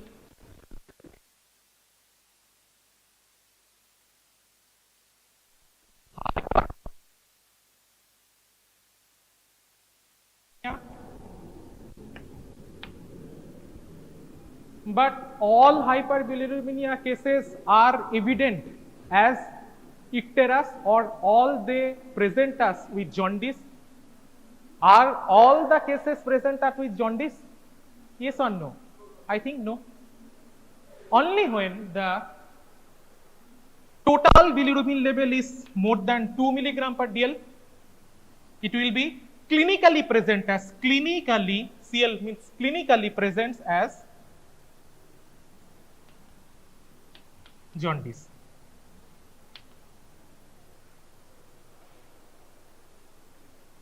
The whole term, in such cases when the level is more than 2 milligram dl and it is clinically present as jaundice, at the time of general examination we will see there will be Euler's discoloration of icterus, Euler's discoloration of sclera or skin. The level will be more than 2, and this condition is known as basically latent jaundice. Latent jaundice. Okay. So why we should bother about the hyperbilirubinemia? Why the bilirubin is so important to us? Because it's basically a toxic metabolite. Primarily, bilirubin is high. It will cause damage to any kind of the cell. Prominently, it causes damage to brain, the neuron. Okay, and I will come later with this topic actually, but there is two type of bilirubin. One is conjugated, one is unconjugated. This unconjugated bilirubin has a high level of affinity with the blood-brain barrier because they can permeate through the lipid membrane. So they can easily cross the blood-brain barrier, and this unconjugated bilirubin can deposit within the neuron. It will called the condition actually called kernicterus. So as it is a very toxic metabolite to each and every cell, body always try to handle bilirubin with a very great care. So we should know at least some points about the metabolism of bilirubin. So come to the next point, the metabolism of bilirubin.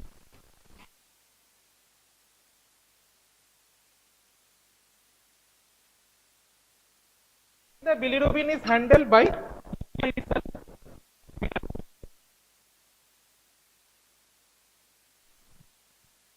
four phases of metabolism. One, the source of bilirubin.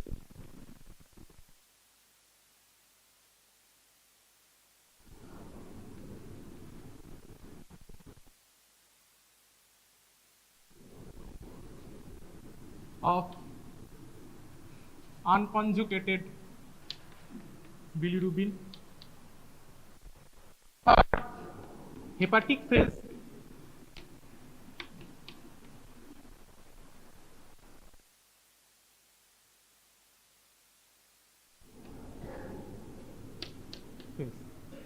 So coming to the source of bilirubin, the main source of bilirubin, around 80% cases,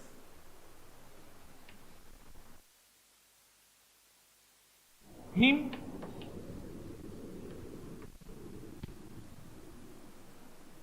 hemoglobin.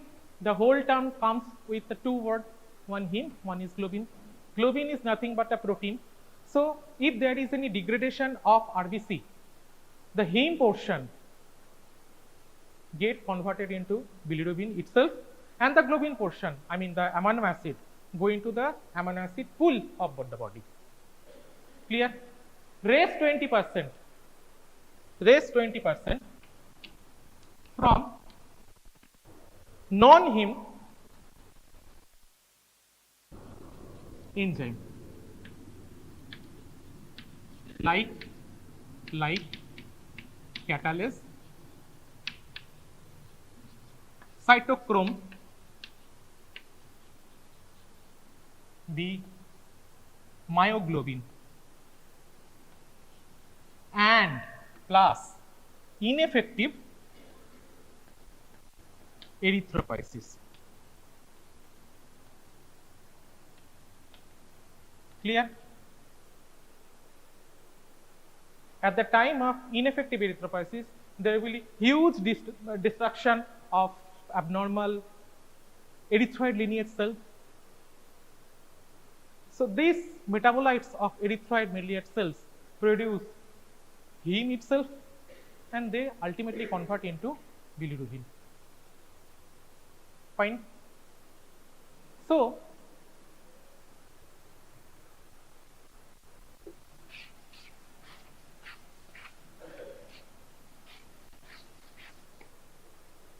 this heme within the blood gets converted into biliverdin. How? Under the effect of enzyme heme oxygenase. This is oxidation reduction reaction, and it needs NADPH, which gets converted into NADP plus H plus. So this is an oxidation reaction. Oh, bolo.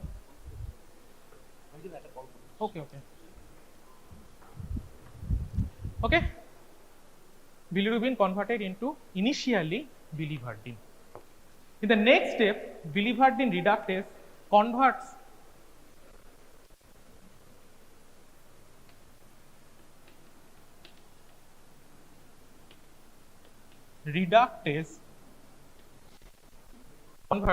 biliverdin into unconjugated bilirubin. This unconjugated bilirubin is not soluble within the watery metabolite. I mean watery solute. It is not soluble in water. It is only soluble in lipid itself. So this unconjugated bilirubin cannot be handled in blood, or it cannot go alone into the liver. So they need a carrier. This carrier is nothing but albumin.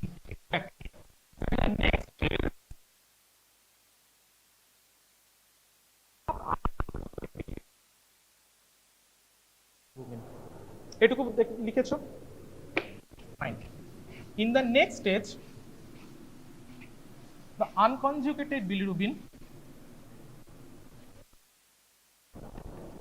albumin, and it produces bilirubin albumin conjugate. This bilirubin albumin conjugate go within the liver, and in the sinusoid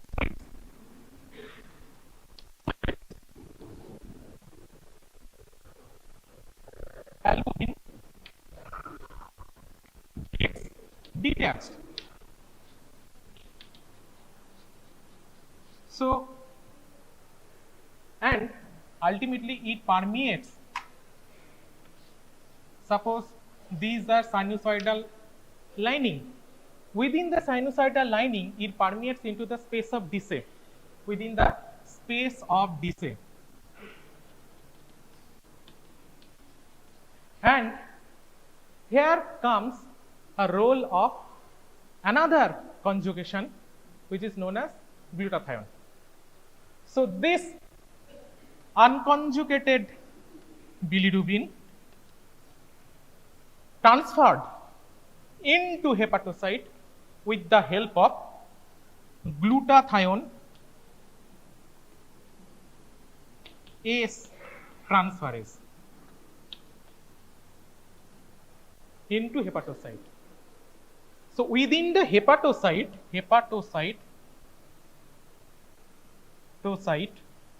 this unconjugated bilirubin binds with glucuronic acid.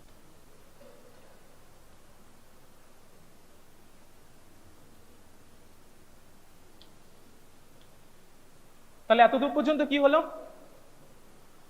Unconjugated bilirubin within the blood binds with albumin. It acts as a carrier protein, and those whole unconjugated bilirubin albumin complex go into sinusoids, and it permeates through the sinusoids. At the time of permeation, albumin gets detached from the complex. Within the sinusoids, unconjugated bilirubin transferred it into the hepatocyte with the help of glutathione S transferase, and within the hepatocyte, here takes place the actual conjugation of bilirubin with the glucuronic acid. ঠিক আছে, এটুকু বুঝেছো? So within the hepatocytes,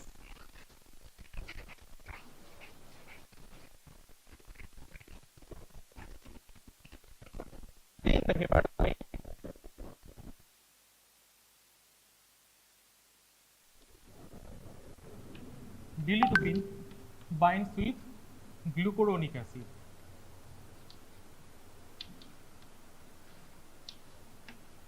With the help of UDP glucuronyl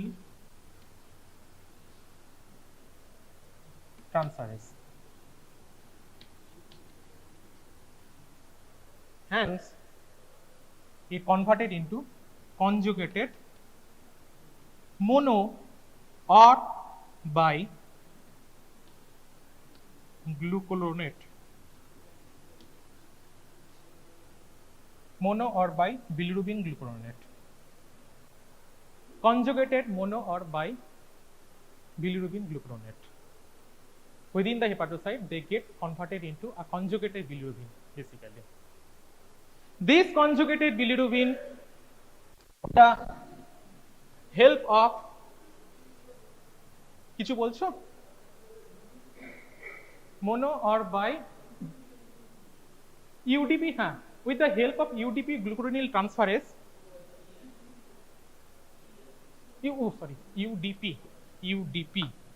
UDP glucuronyl transferase, it binds with the glucuronic acid and converted into mono or bi glucuronide. And with the help of active energy dependent process,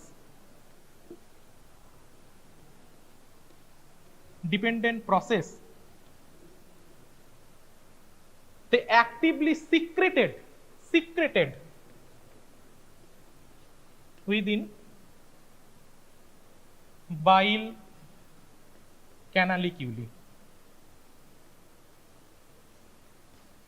Conjugated bilirubin secreted within the bile canaliculi. So this whole process going into the hepatocytes itself. So starting from the albumin bilirubin complex uptake to secretion of conjugated bilirubin canaliculi within the bile canaliculi, the whole process taking part within the liver. So this is known as hepatic phase. So last phase is intestinal phase. Intestinal phase.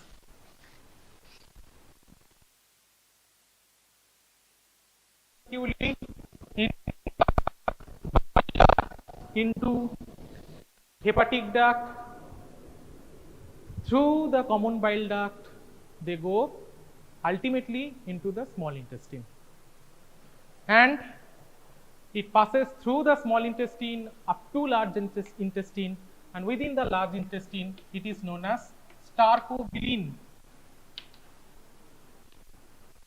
Within the large intestine, this bilirubin converted into starcobilin, and under the effect of different microbial enzyme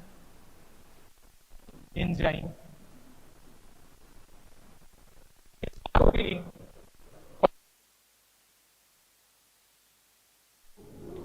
bilinogen.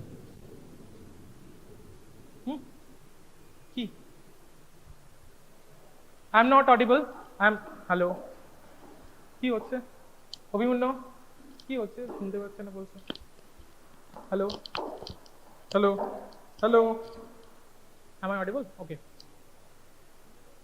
So within the colon it gets converted into urobilinogen. There are three fate of urobilinogen. One part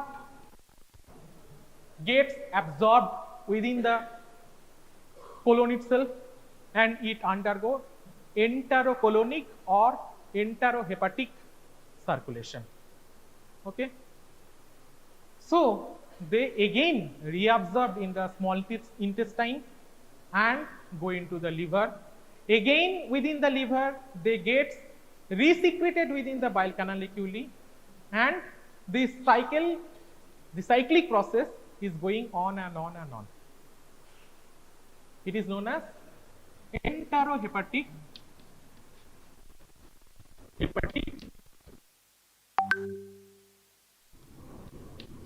cycle.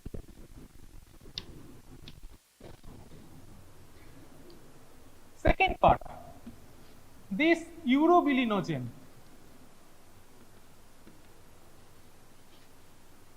a small part go into urine, and the normal yellowish color of urine usually comes due to the presence of urobilinogen. And third, this urobilinogen gets converted into urobilin and excreted within the stool. Urobilin excreted in stool. That's all about the metabolism of bilirubin.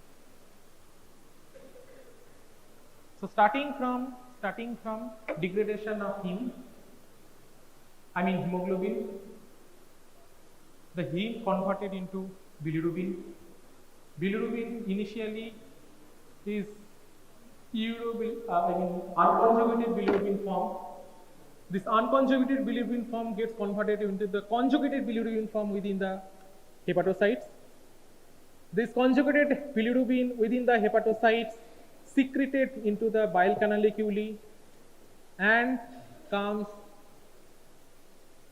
within the small intestine. Here from the small intestine it go into the large intestine as a urobilinogen. Usually it was a starcobilin initially, and under the effect of microbial enzyme degradation it gets converted into urobilinogen. Urobilinogen, there is three fate of urobilinogen. Some portion of urobilinogen undergo enterohepatic circulation and resecreted within the bile, and this cycle goes on. This is the major portion, around 45% portion. Some part go into the stool as a starcobilin, they get excreted, and some part go into the urine, and the normal yellowish color of urine is due to the presence of urobilinogen. So urobilinogen itself is water soluble.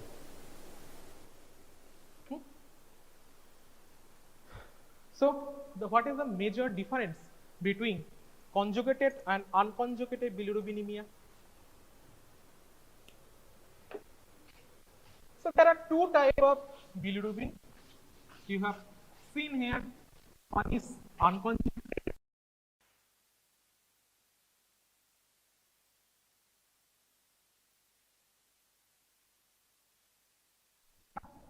Tell me. জোরে আমি কিছু শুনতে পাচ্ছি না। Urobilin. Stercobilin present usually within the small intestine. Under the effect of enzyme of microbes in the large intestine, it gets into the urobilin region. Okay.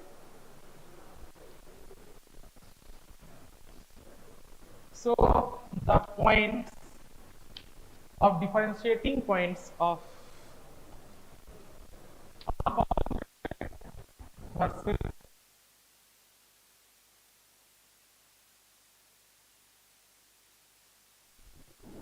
the normal level initially.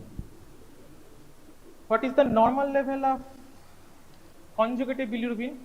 Not more than 25%. Not more than 25%. So majority is conjugated bilirubin because this is the main form. Okay. Next point. Water solubility.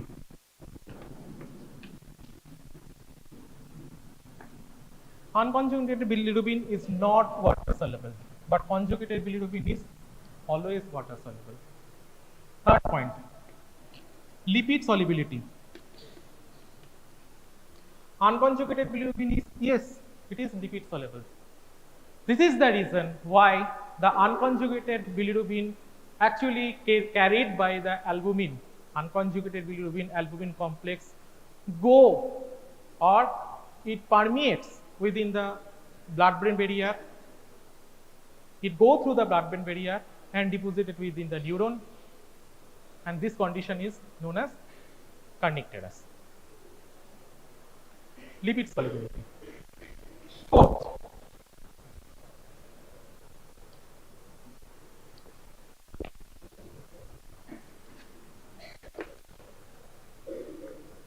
number 4, Van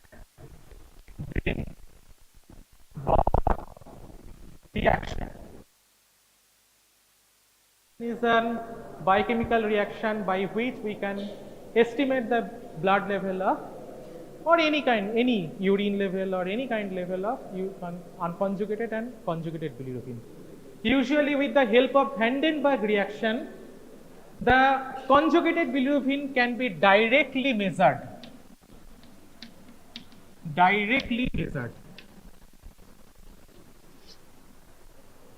But unconjugated bilirubin measurement is indirect, means there will be two type of measurement, total bilirubin level and conjugated bilirubin. So total minus conjugated bilirubin level is nothing but unconjugated bilirubin level. Okay. And number 5 এখানে লিখি, number 5 যেটা বারবার বলছি,